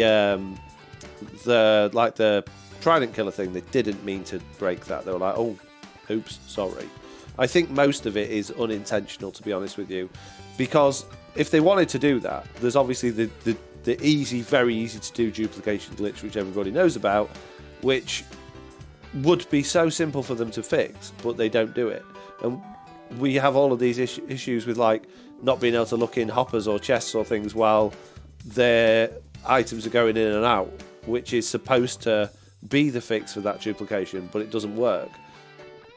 I don't think they've been putting any effort into any of those sorts of things. I think they've just been concentrating on new features and bug squashing to a certain amount. I know they keep putting new bugs in, but they have done a lot of bug fixes recently. So, if you're talking about kelp growth, it was set at the wrong tick speed and simply got corrected. Yeah, I think Bedrock did suffer from over speedy kelp growth. I think the other thing with that is I don't think they were trying to nerf kelp growth. There was if you've watched any of my videos on pending tick data, the kelp was growing, and even though it had reached the full height that it could grow at underwater, it was still trying to grow, and it was accumulating something called pending tick data, which was making some chunks so full of data in the database that they couldn't process quick enough, which was slowing down the entire chunk, which was causing problems. So that fix that they've done wasn't to nerf the kelp growth, it was to fix the pending tick data issue, which I believe they've done with that. Now, there are other things that cause that, like flowing water causes it, gravel causes it. There are other things that have ticking actions, if you like, that are not optimized correctly that cause that problem, but kelp was the biggest culprit. And so that's why they did that. Some of my kelp doesn't grow at all anymore. Break it, replant it, it should grow okay. But they have stopped growing with bone meal, have they? You can't grow it with bone meal anymore. Oh, that's a shame. That is a shame. That, again, I don't know whether that will have been an accident or not. Maybe. Maybe not. I think it's just that Minecraft is a complicated game because it's so open and they can't possibly anticipate every situation. When they make changes, one places unintended consequences. Yeah, I agree. I think the other issue with Minecraft is the fact that it's just a game with update after update after update and lots of different developers working on it. It's very difficult for them to actually have an organised workflow. So the game code itself will not be particularly well organised and neat. Like, if you was to start from scratch to make Minecraft to be exactly how it is right now, then the code would be a lot more optimized, it would be a lot more tidy, and then it would be easier to make changes going forward. But then as you start adding more updates in and start changing the code to add new mechanics and stuff, it's going to get messy again, and eventually you're going to get to a point where really it needs rewriting again to start from the beginning. So they just have to, I guess, do their best with what they've got, because they can't afford to keep rewriting the game from scratch, which is why I guess they used the Pocket Edition engine rather than starting Bedrock from scratch when they were doing this.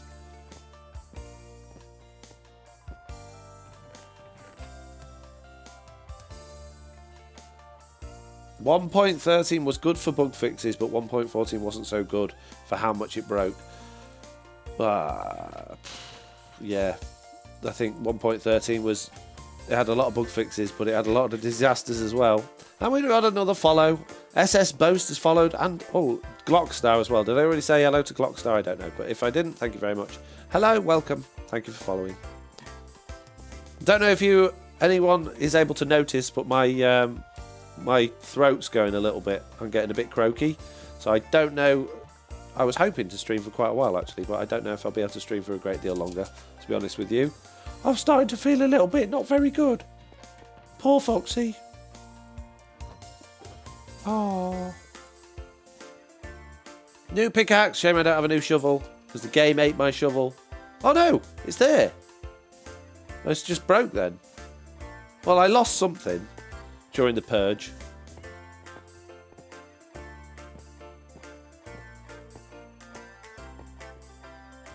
You sound better than me, Foxy. This is lofty. I know I do. Bless you. Yeah, you got it bad. I'm just whinging because I can. I've got man flu. I've got that thing where you just whinge about it, even though it's not that bad. You just want people to feel sorry for you, make you feel better. Acknowledge your pain and get a little bit of sympathy. Foxy, any ETA on the next podcast? I like them. I'd like to do them regularly, but I generally tend to make them when I've got something that I really want to get stuck into in terms of a topic. And right now, I don't really have a major topic I want to get into. I do actually, but it's something that needs to be done in a video rather than a podcast, because it doesn't really suit itself to a podcast because it's quite technical. What I would like to do, though, is I'd like to maybe get a couple of maybe Slack or Zloy or a couple of other people in and do some, like, talking about just the game and where it's going and stuff podcast, just having conversation podcasts rather than me just getting passionate about a particular subject. I think that would be quite good.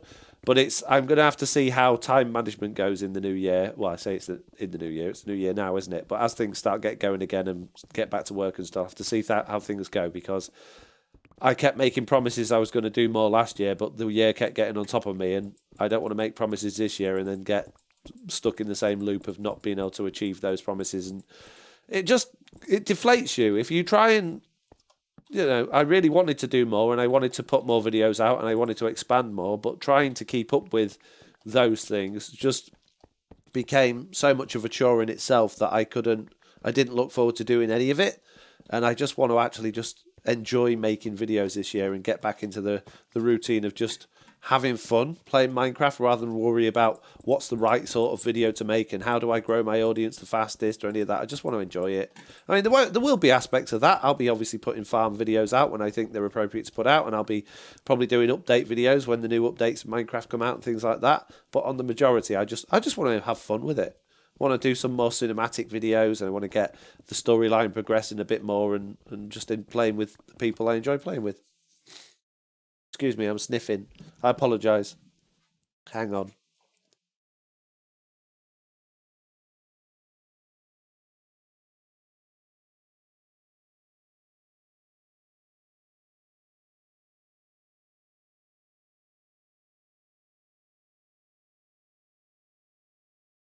Oh man, I'm so sniffy.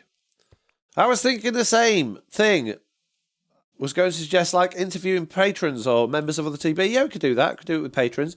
The only thing I would say, if it's going to be on a podcast, is whoever I'm interviewing needs to have a decent audio setup, as in like a good microphone that doesn't have a lot of noise and they aren't in a noisy environment, which I know is asking a lot and nitpicking to a certain extent, but if it's going to go out like on an actual podcast, which gets distributed through Spotify and all those things, I can't really be putting out stuff that I think sounds unprofessional. So I'm more than happy to do that with people if they've got a system and they've got stuff they want to talk about, they've got interesting topics of conversation, and they've got the capacity to do that, then yeah, I definitely would consider doing that. But I know that's not going to suit everybody. And it also is a little bit unfair if I say, oh, well, I did this podcast with person A and person B from my patron, but not the rest of them because their microphone's not good enough, or because their TV in the background's too noisy, or whatever. Do you know what I mean? So sometimes it's just better to not do any of it than just to do a bit. But I think it would be nice to do it to a certain extent with some people.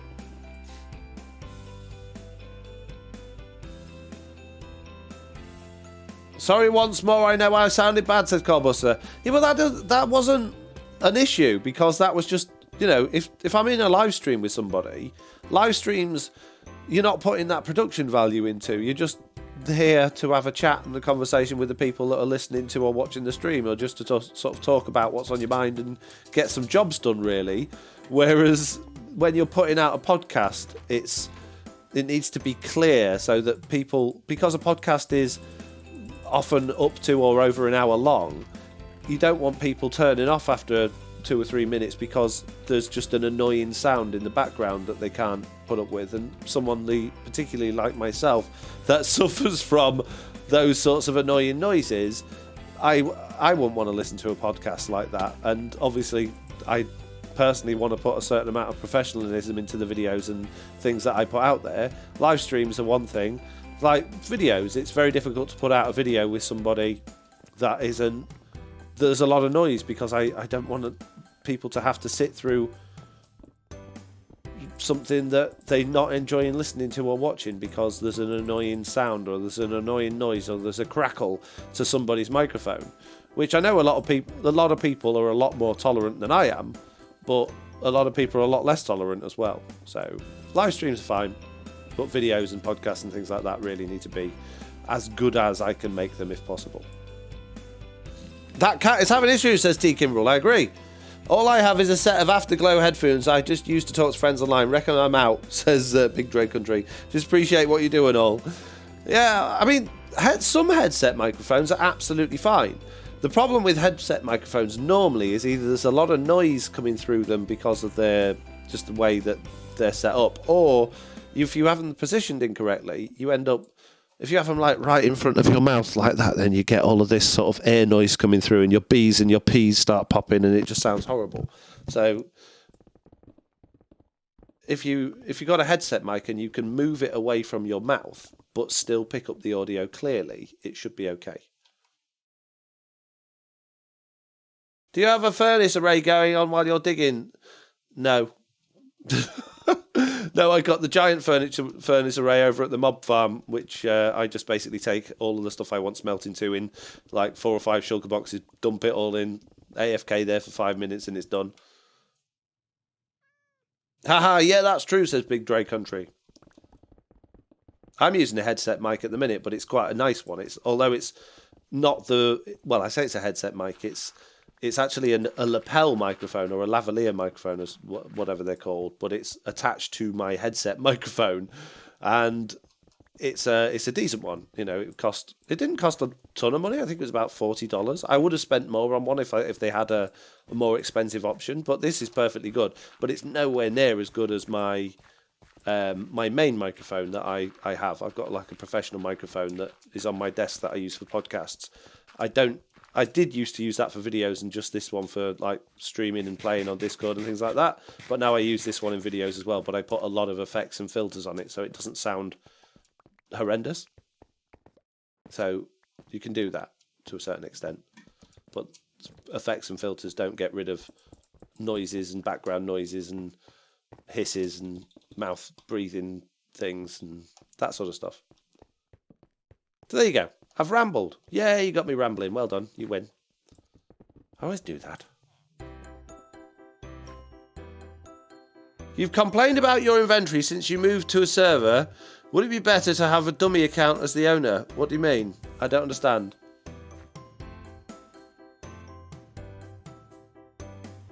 A dummy account as the owner? I really don't know what you mean. Oh, I see what you mean.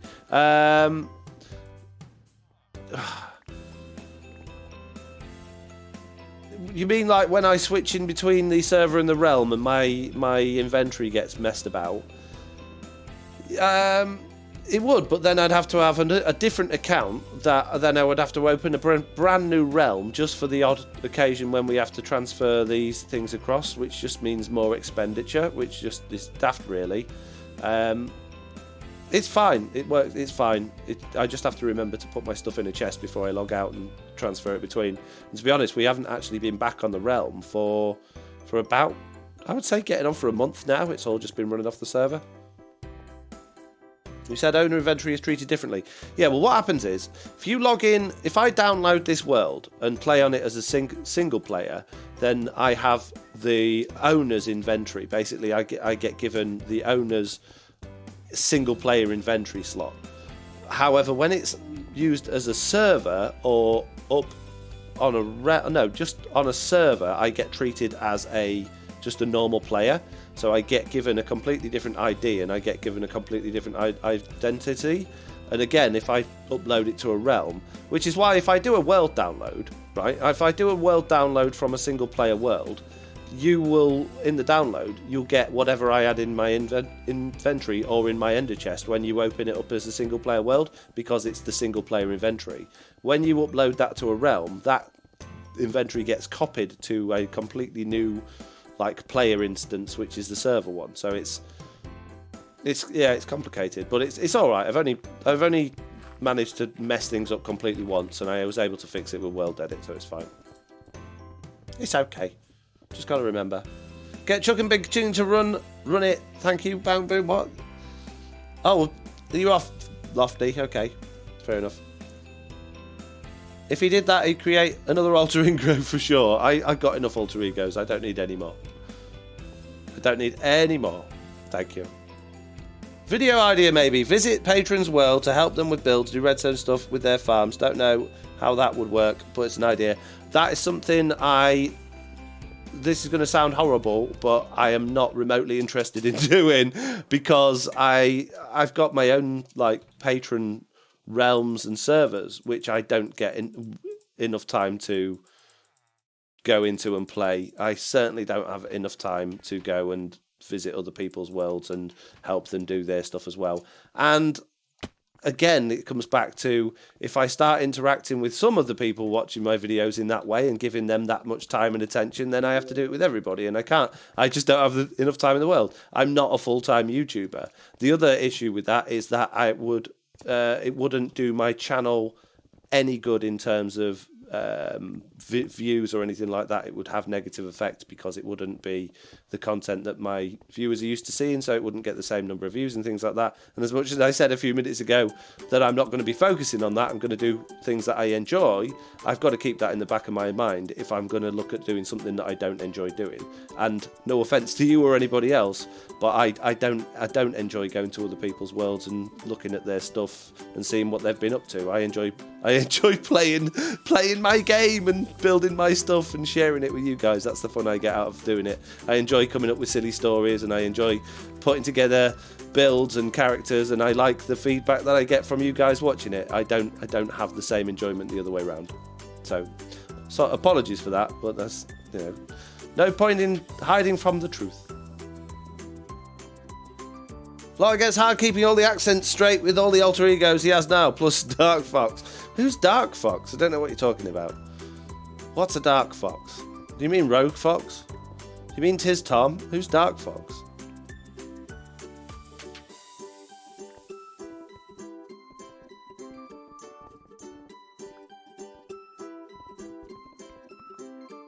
I feel really bad now. I feel bad that I've Said I don't want to come play in your world. I don't mean it in a horrible way. Dark Fox, this is Tom in his Batman skin. Oh, is it? Oh, okay. I didn't know he had a Batman skin. That's good then.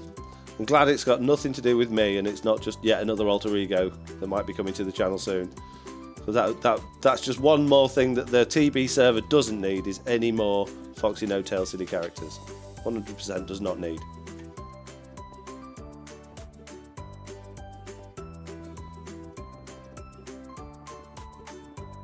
Don't feel bad. Time is precious and there's so much to do in your world. Yeah, well, there is. That's true. Maybe they mean Foxy's enemy from your first world. Ooh, Foxy's enemy. Who just, if you watched my Christmas special from many moons ago, which still holds up today, by the way. It's very, very good. You should definitely check it out. And it's appropriate for this time of year. Yeah, it turned out that Foxy's enemy was actually my evil twin brother. So there you go. But I haven't had any rumours that he's planning on making a return anytime soon. So there is that. Speaking of Dark Fox, Tiz Tom is here. Hello. No, Foxy. I have thick skin, but I completely understand what you're saying. I still watch you. Oh, okay. Thank you. I appreciate that.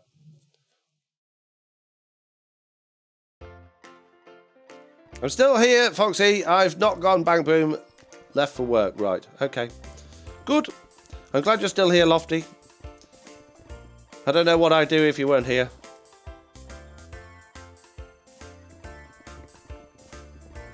So. Oh, crikey. This whole... It's taking a while, isn't it? I don't think I've done too bad. How much more have we got to do? I think there's more that side, though, isn't there? Yeah, there is a substantial amount more this side than what there is this side. I've been digging ages! I think I'm going to have to start gathering up some of this materials into sugar boxes soon and get it over to that smelter and get some of it smelted because this is crazy.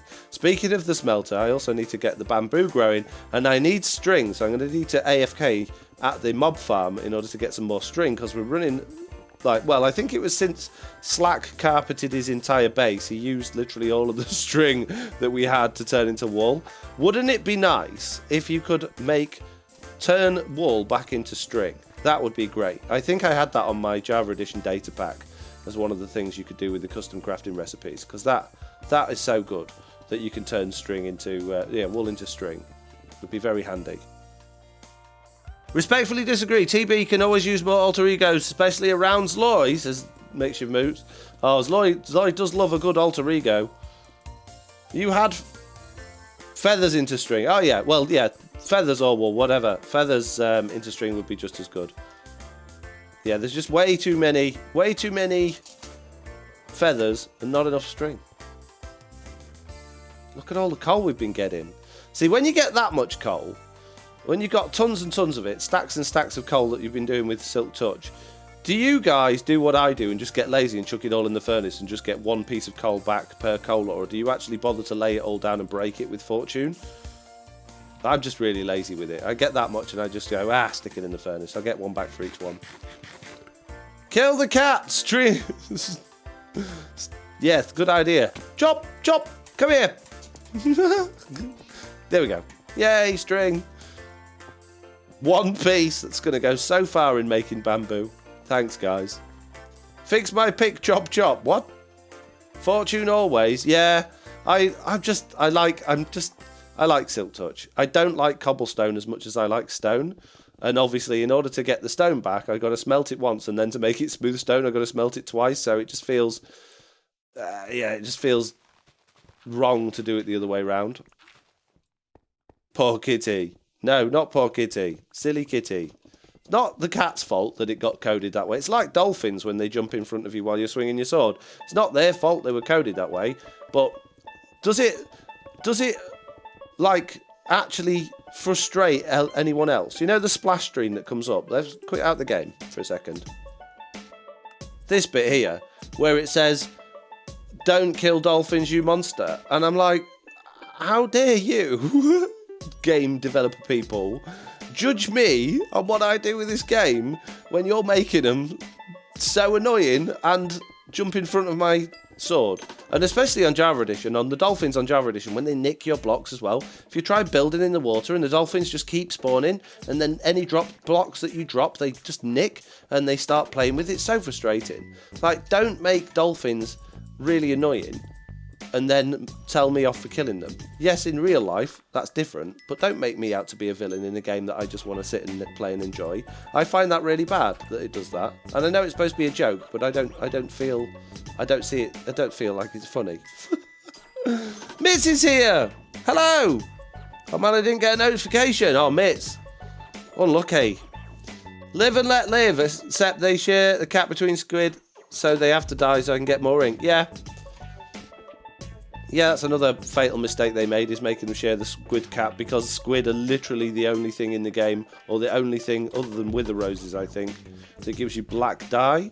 So it's like, well, you've got to get squid to get black dye, and if you want squid, you're going to have to get rid of all the dolphins. So, like, yeah, you need to think about what you're doing at your end and stop just blaming us guys, you know? How was your Christmas, Mitz? Did you have a good one? Have you thoroughly enjoyed it? Did you get merry? Did you have a good New Year? Hope it was good. And everyone else for that matter. I did ask early on in the stream how everybody's Christmas and New Year's went, and asked everybody to tell me what they got for Christmas and what they got up to, but I suppose that was quite a while ago now, and the people watching will probably have changed somewhat. So yeah, what did you get, everybody? How was your Christmas? Did you have a good one? Did you do anything different? Did you do anything exciting? Was there anything unusual? Let me know. I'm interested. Do we have wither roses yet? Says Cap. Yes, but no wither cage, so hard to get. Yeah, I don't know if there's actually a bug where you can't get them anyway, is there? Does it actually work? Does it work at all? Should we go into Creative World and actually test and see if it works? Speaking of Creative Worlds, we need to actually test if wither cages work anymore or not, or if there's another way of doing it, because I believe they broke the wither cages, didn't they, in one of the recent updates. So should we do that? Should we hop over into Creative and have a play? Let loose some withers and see what we can do with that, or should we just carry on digging this ginormous hole? Yes, says Punchman 111. I got lots of goodies for Christmas, says Lofty. Mitch, Christmas is good, thank you. I've been ill all over New Year. Sounded like Lofty for a few days. Oh no, that's no good. I got myself a new gaming laptop. The kids got a trampoline. Nice. Spent Christmas Eve and day in the ICU. My roommate went into diabetic coma. He's still in hospital, but getting better. Oh dear. Well, that wasn't very Merry Christmas then, was it? Hope you're feeling a bit better, Lofty, says Mitz. No, just let them loose under your base. They will clear it out for you and then drop a paper on the floor when you're done. Whoa. If I had the wither skulls to do that, that might not be a bad idea. But we did say that the wither killing sort of cheaty thing that we've got on with the command blocks is for emergencies only, and not just so that we can abuse withers for auto mining and things like that. So yeah, I shouldn't really do that. But nice idea though. Yes, check the wither killer. I need some beacons. I haven't tested yet. Okay, let's just hop up here then, and then I'll go into Creative and test those wither, see if it's still working. Bah, heck. Good job as well, because I've completely run out of storage space in all boxes. And I've gone all Yorkshire for some reason. Speaking of Yorkshire, hands up in the chat if you've played, or if you do play, Civilization 6. I need to know. Let me know if you've done that, because I need to know. So just let me know. Because if you let me know, then I'll know whether you do, you know. It'd be useful. Gerald Munch says yes. Ponting plays, yes. Clay's food, no. Yeah, because in that, I love it. I've actually been addicted to it for the last sort of 4 or 5 days. I literally completed the campaign. Well, not campaign, is it? It's like single worlds, but effectively a campaign type thing. I completed it last night. I had an absolutely amazing time doing it. But the thing that really annoys me is that the advisor person, I guess because of Game of Thrones, they've gone and made them like, it's quite clearly an American doing a British accent, but then also trying to do a Yorkshire person's accent as well. And they're just the Yorkshire words that they come out with are good, but then half the words sound American and the other half sound like Southern English, so it's a complete mismatch. And for somebody that lives in the next county down from Yorkshire and deals with a lot of Yorkshire people and got a bit of Yorkshire in his own voice, it's it's not good. It's rubbish. Did you have a lovely Christmas New Year, Foxy? Says Mitz. I did, thank you very much. Yes, my kids was a little bit ill on and off, but we had a great time regardless. But now I'm a little bit under the weather. So it's been really good. I can't really complain, to be perfectly honest with you. Create new world with no capital letters. Testing V1.0. Let's be official. We'll go into creative. Let's have a flat world. We'll do hard difficulty, I guess. We don't want a big simulation distance. Show coordinates on. Fire spreads off. Always day on. Weather cycle off, because that drives me crazy. Entities, rock blue, everything else the same. Multiplayer off. Create. I can imagine. I've only been bad a week. It's driving me mad, so you must be going crazy, Lofty, says Mitz. Only played Civs 1 to 4. Haven't dared to start again. One game addiction at a time only. Yeah, I know. It was very addictive. It's going to be an ill Christmas, lol, says Coldbuster. Wasn't too well either. Okay, right. So we need some bedrock. We need some obsidian. We need some soul sand. We need some wither skulls. And I guess... No, not with the skeletons. We want with the skulls and some mobs. Oh, there's mobs about anyway. So let's just create a wither and see if it kills the mobs and if we get wither roses for a start. That's the first thing we need to check. And then we'll see if we can get a wither killing station to actually work. And we're going to need some normal blocks as well. Give me some stone, smooth stone. There we go. Okay, so far I'm not seeing any wither roses at all. Great. Good job, Bedrock. You're excellent at getting things correct and doing perfect job. The cow got withered, but no wither rose. So how are you supposed to get them in survival then? There's a particular type of mob you're supposed to kill? I thought it killed any mob, and that one dropped one, look. There's a couple of them there. So maybe it's random how often or when it drops them. There's that one I've just planted, so let's get rid of that because it's going to confuse me. But the rest of them didn't. If you mean the tech narrator for Civ 6 was under the impression Sean Bean was the voiceover. Yeah, Sean Bean did all of the, like... I don't know. I can't think of the word. He did a lot of the voiceover stuff, but yeah, the advisor person, the lady at the top that tells you what's going on. Well, we're getting some. It's not very consistent though.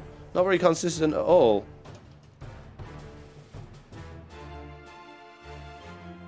So we're going to turn mob spawning off. We're going to kill all the mobs. Just kill everything. Let's grab some Endermen and make sure that they can actually kill Endermen as well and give us the wither thing, because that's obviously what we're going to be using to do this. And let's just kill everything again. There we go. Right, so we want some... In fact, let's put the wither up first, because otherwise the Endermen are just going to disappear, aren't they? Bing, bing, bing. Lots of Endermen, many Endermen. Many, many, many, many, many, many, many, many. Why is the wither running about before it's even, like, a wither yet?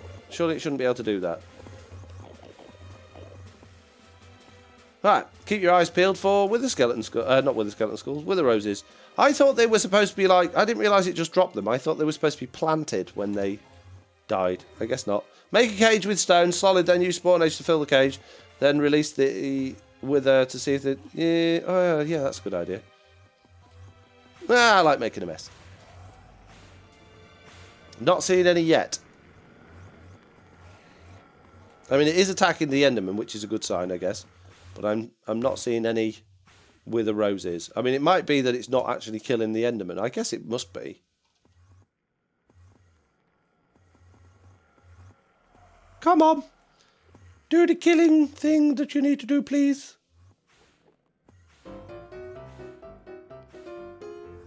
It makes it funny because it's got funny music in the background. Looting 3 on a sword, maybe. How would that work with the wither? Got an ender pearl. Looting 3 on a sword only works if you're actually killing the mob. Like a trident killer thinks that you've thrown the trident, so you're getting the effect because it's your trident. It wouldn't work with the wither. It doesn't know that you've made the wither. Although, I mean, this is Bedrock edition, so chances are probably would work. It shouldn't though. Cow, chicken, etc. Yeah, it doesn't look like it works with Enderman. Which, if that's the case, I guess you could use eggs and do it with chickens. Will it work with baby chicks though, or does it only work with adult chicks? Right, let's stop doing this in such a stupid way. Let's do it properly. Come on, go pop, please, when you're ready. Adult ones, my guess. Yeah, I'm thinking that as well, but we will find out in a minute. Let's just make an actual wither box that we know it can't escape from. This isn't like the actual wither killer thing. Let's just do one that will hold it, he says, maybe. Oh, pfft. That's not how you do it, Foxy Dota. I don't know if this will work because I've got the blocks next to it. It probably won't. I just don't want it to escape. Nope.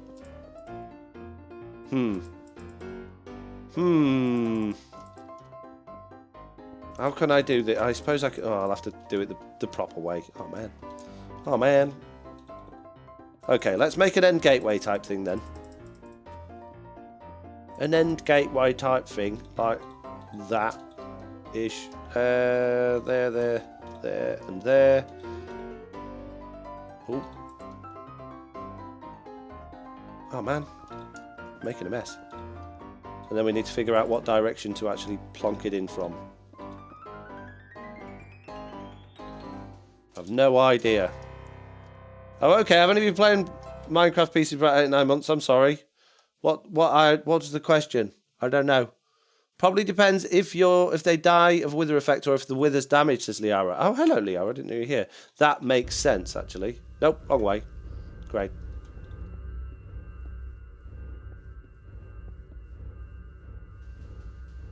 That does actually make for... Hey, you meanie. Now look what you made me do. Stupid wither. I'm trying to get a wither in this hole. It's going to be tricky. I wish you could insta-kill wither skeletons. I wish they didn't just... Yeah, do that. Nope. So annoying.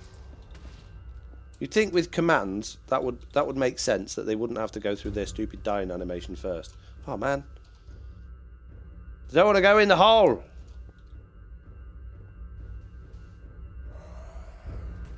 Oh man. You're not working. Oh, the looting 3 swords thing. Okay, I understand what you mean now. Yeah. Yeah.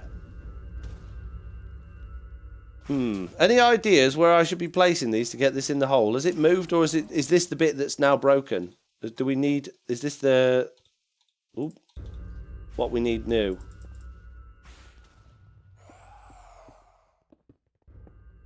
I've got too many withers, mate. Are you spawning on the west side? I am, I believe.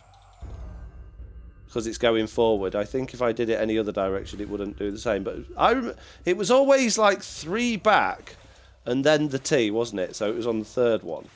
Like that, I think. Or maybe it was even one further back from that. If I do that there, it goes in the wrong direction. I'm pretty sure. Pretty sure this is the right way. We'll try it from the different directions.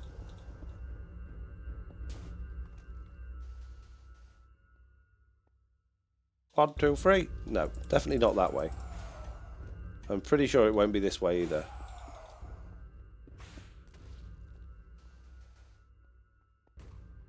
Pfft, thanks. Thanks, mate. Look what you've done now. No.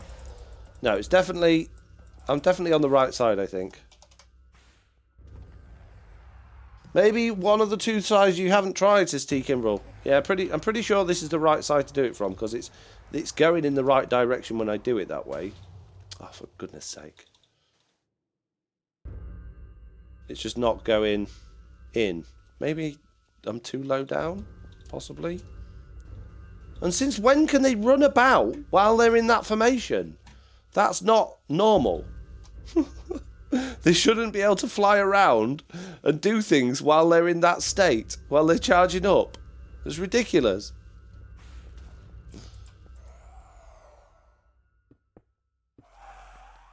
One block up for your tea, says Cap. What, like where I was a second ago and now I've just gone back down again?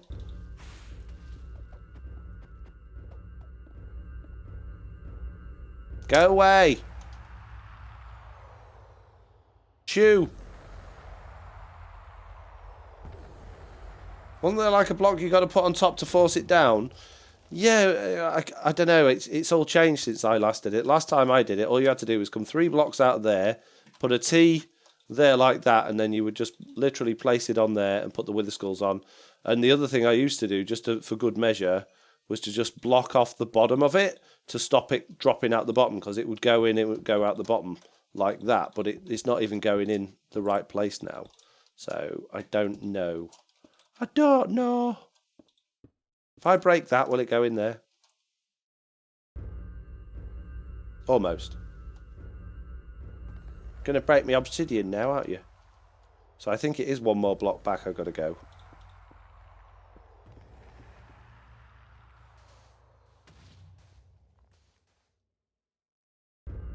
Oh, there we go. That's how we get it in. So that block needs to be got rid of. Let's just get rid of it again and see if we can put that block back, if he'll still go in there.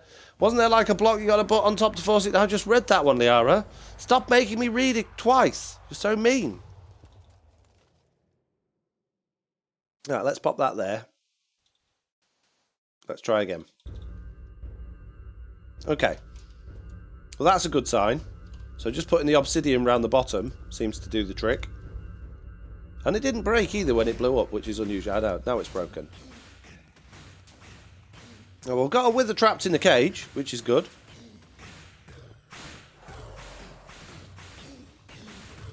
So I guess if I make all of this just for testing purposes out of bedrock instead of obsidian, and then I don't have to keep rebuilding it while we're doing these tests. Let's kill him again. Just make sure that works. Awesome, says Diver Cat. Hey, Foxy in chat. I hope everyone had a wonderful Christmas and New Year. Yes, we're making roses, says Makeshift Moose. Oh, okay. So there, and there, and now it doesn't go in. Ah, is that because these blocks are in the wrong? No longer there. Why? Why are you so stupid? Why are you not going whole? You're going to blow up my soul sand now, aren't you? Oh man.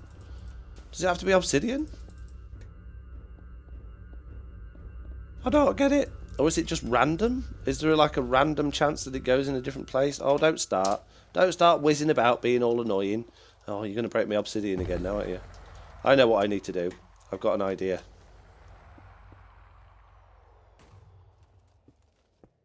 Don't matter though. Don't need to do it because he didn't survive. It's fine. Okay.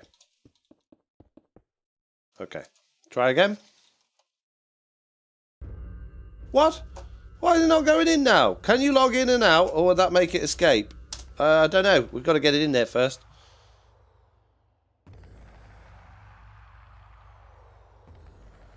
When you're ready. Anytime now. There you go. Thank you. Ooh. What? Right. Okay. What we're going to do. So, TB at E-type.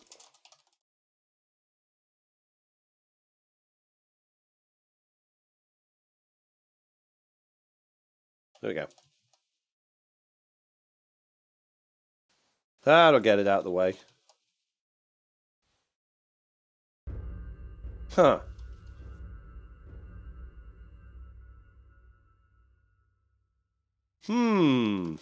It's not ever so consistent, really, is it? I don't understand. You need a bridge from the spawning platform to the cage. That makes sense. That makes sense. That's what we had before. Let's see if we can do this with obsidian. What I don't want to do is make this so you have to get the bedrock, because I think they broke the bedrock, didn't they? Ah, there you go. You were right. Well done. Well done, Punchman 111. Good job. Okay, that's good then. So if we then put that, if we did that out of obsidian, like that. Hang on with her, stop breaking my stuff. Clear off a minute, please. Alright, let's forget this bit for a minute then. Let's forget that obsidian. Let's try it again. Let's put that there. Let's put the bridge there. And do that. Yeah, it goes in, but it falls out the bottom again. Okay. That's fine. Oh, oops. Quick, TP it away. Go away. Oh dear. Thank you. You can go now. Thank you. So if we just maybe block off this layer there, will it fall out the bottom? Or do we just want to put one underneath that obsidian? We'll find out. We're learning together. We're learning with us with Foxy No-Tail. There you go. That seems to have kept it in. So it's not actually the block underneath the bedrock that you... Oops. Oh, you've got an... Oh. Stupid wither. So if I put one there, I don't think it'll work. Oh, it stays lower down then. But if it breaks that one, will it get stuck? Remove the bottom layer, says Tekin Rule. What do you mean remove the bottom layer? What?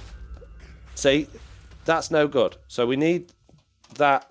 We need to push it up higher into it so that it doesn't fall out the bottom when it breaks that bottom one. So if we put that there like that, it forces it higher up into that so that it won't slip out the bottom even though it breaks those afterwards. Its head's now in that block. But now the issue is I don't think it can shoot out of there to see like a chicken or anything. And it's going to kill itself, which we don't want. We don't want it to kill itself if we're getting it to farm stuff for us, I guess.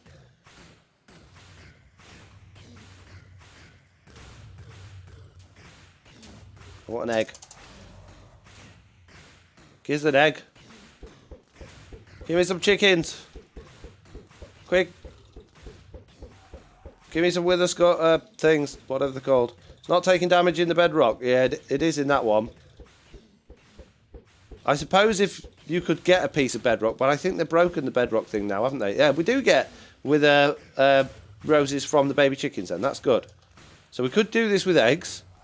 Or I guess if you could do it with on an end island, do it with Enderman, but I don't know whether or not it was very good at getting the Enderman.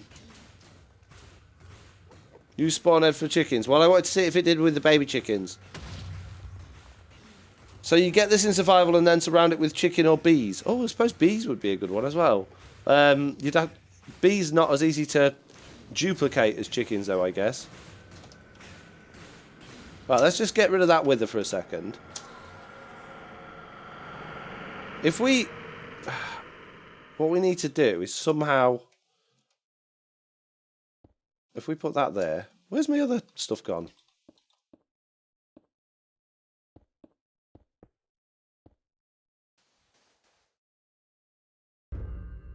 If we put that there like that, it's not going to die and it can't get out.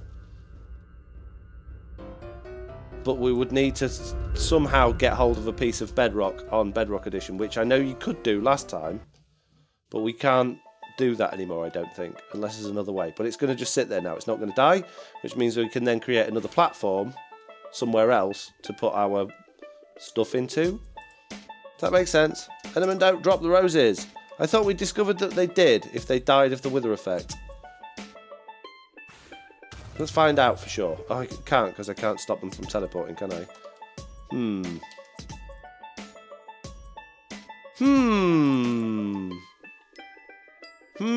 Hums. A recent tutorial came out for farming bedrock a few days ago. I haven't tried it yet, but it looks legit. I don't like farming bedrock though. I don't like people breaking bedrock on... Well, I suppose it doesn't matter if it's the nether roof, but you don't normally get the bits back from that. But like on survival worlds, I don't like encouraging that because it's you can do really bad griefing if you can get hold of Bedrock. So I try not to, you know, promote that. I would like, if we were creating a farm, if we could do one without the requirement of that, that would be good.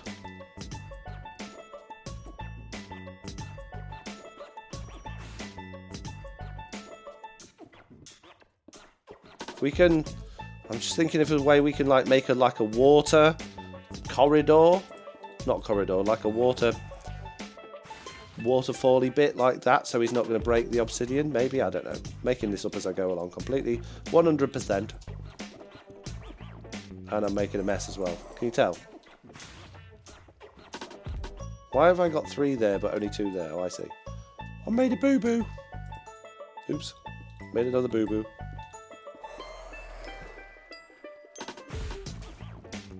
Yeah, he's just smashing it to bits. Stop smashing it to bits, Wither. Trying to make something here and you're not helping. Put a hole in it, look. Geek. Can't believe you did that. You suck. Always putting holes in my chambers. Can he shoot through that? If we put a chicken on the inside. Put some chickens on the inside. Shoot it! You can. Did we get the wither rose? We didn't. Did we? I already had that one, I think. Get some chicken egg. Get a chicken egg. Silent may still have some bedrock. Yeah. Whoa. Okay. Well, it worked. We did get a couple of wither roses then. But it smashed it all to bits. So this is only going to actually work if you can actually get hold of some bedrock. And I think you're going to need quite a lot of it, to be fair. Unless, maybe we could use waterlogged blocks. I don't know, can he break through waterlogged blocks? Is the wither strong enough to break through water? We don't know. Suddenly, pineapples. Suddenly, pineapples. Thank you, mates. That is literally my favourite one. I don't know why. It reminds me of Paddington, that one. It sounds like the guy that does Paddington's voice. So I like it.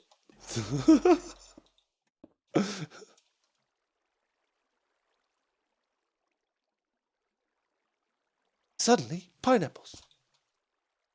Right, there we go.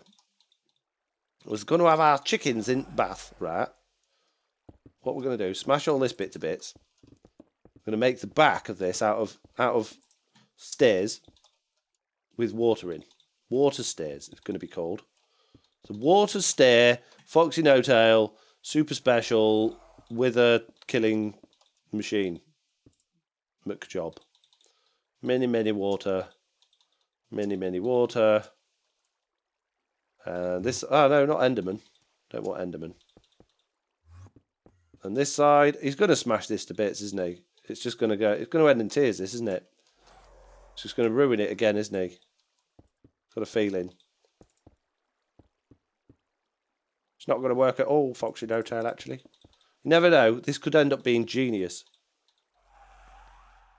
Maybe what source is vice flowing water? What? Huh? Pardon? Kill the chickens.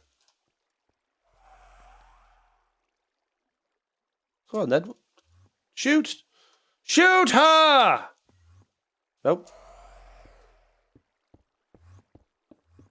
Why didn't you kill the chickens?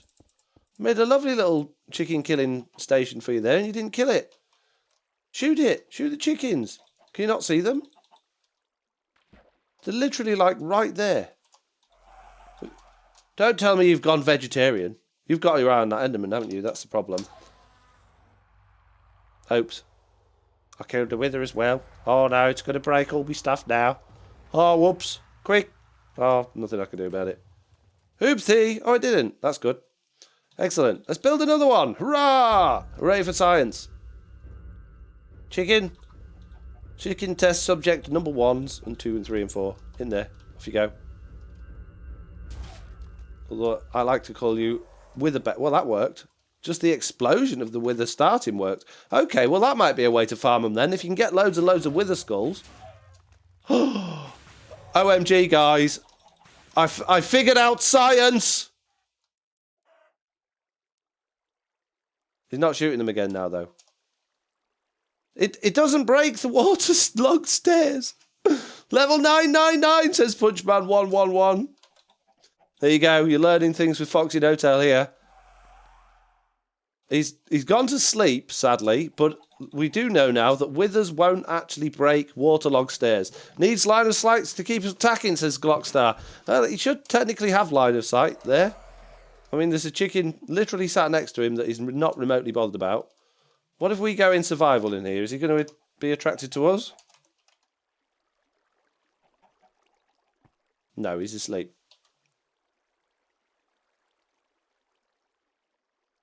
Why? Oh, I'm in survival, dude. Why can't I have a free bow? So we can make wither killer from waterlogged stairs. It seems that way. You've heard it here first, guys. Just aggravate him a minute. See if we can get on his good side. No? Why has he gone to sleep? Hello? Excuse me? I don't want to say anything, but you appear to be asleep. I wonder if he's like visually glitched a bit.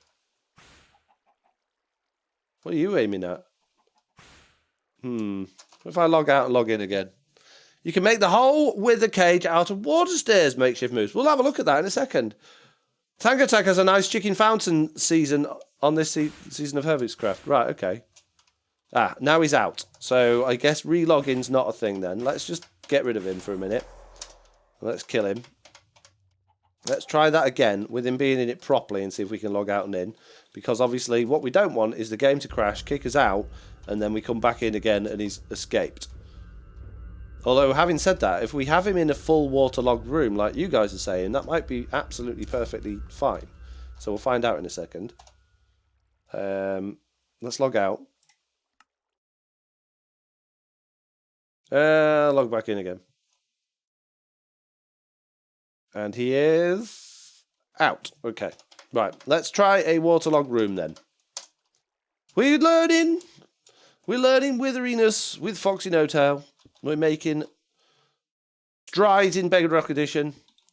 And then what will happen, right, is someone else, Heavy Nexus or someone, will put out a video after I've done all of this hard work, using all my hard work, and I'll put a video out, and everyone will comment on my video and say, "Oh, you're using Navy Nexus's design." All right, but I did it first, mate. No, you didn't. It's a truly Bedrock knockoff. Who said that? Makeshift moves. Right, okay. We have many stair. Probably should have made this a bit bigger, but it's just for theory at the moment. And we also need the floor as well, I guess. And slabs, waterproof slabs as the floor. Or we could even use stairs, I guess. Doesn't actually need to be. Yeah, in fact, that's a good idea. Let's just knock the floor out of that then. We'll just use stairs. Stairs, more stairs. Many stairs. There we go. And some slabs, please. Give me some slabs. Thank you. Many water. Thank you. Should have done this 5 by 5 really, so it was even, but it really doesn't matter. It's fine. Stop moaning at me. It's okay. Got this, guys. We got this. Some slabs on the roof. Waterlogging those won't work, will they? Yes, it will. Or will it rip? No, it won't drip through the bottom of those. That's fine. Okay, good. We do kind of need a way in and out, which I'm sure we can design some of the time, somehow. Or, apparently that works. Okay, right, let's build this thing in here then. Let's find out if we've got an invincible wither killer chamber thing. Are you ready? We're making history here, peeps. You're welcome. Oh dear. He smashed it to bits! I can't believe it. Maybe a bigger room. and make him in the middle of it so he doesn't smash it to bits. Just put him back in. I don't think he can break it with his projectiles. Maybe. We'll see.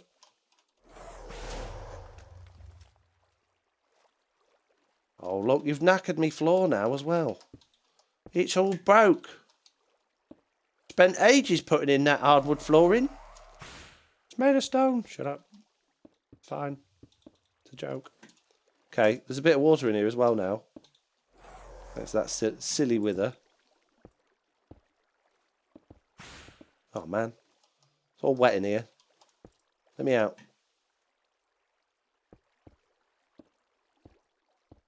There we go. Let's just waterlog them again. What's that? Oh, mate. Thanks, mate. Always appreciate a bit of Mr. Barbecue when we're having wither problems. Right. So we've got kind of this thing working. Now, what if we put chickens in here now?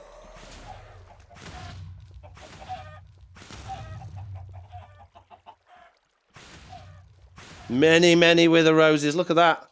Look at that. 14 of them. Let's do some more.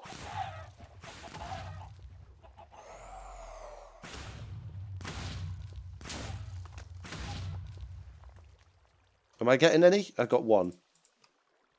And he's gone off him again, look. What's your problem? Kill the chickens. Well, apart from the fact that he keeps going like a little bit vegetarian, kind of works.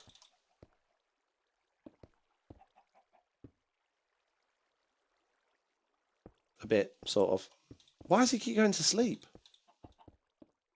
That's what I want to know. What's happened to the wither?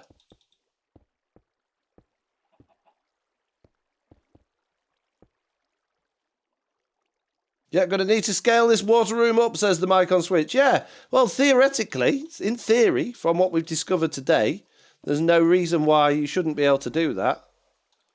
But the issue you're going to have is the current bug, which is the fact that the wither will quite happily go off on his jollies while he's being produced. So ideally, if you had a big enough water room, you could have a station in the middle, you could put a block down, make the wither, and then he would just be created in the middle. But at the moment, they seem to be able to run about. Oh, this one stayed stationary. But I was making them over there. They were whizzing about all over the place while they were still being created. But it does look like waterlogged stairs are invincible to the wither. But then the wither then goes to sleep and doesn't kill the chickens. So I don't know. I really don't know what the best thing to do here is. But there you go. Proof of concept. You guys fiddle with it and let me know when someone puts a video out on how these actually work.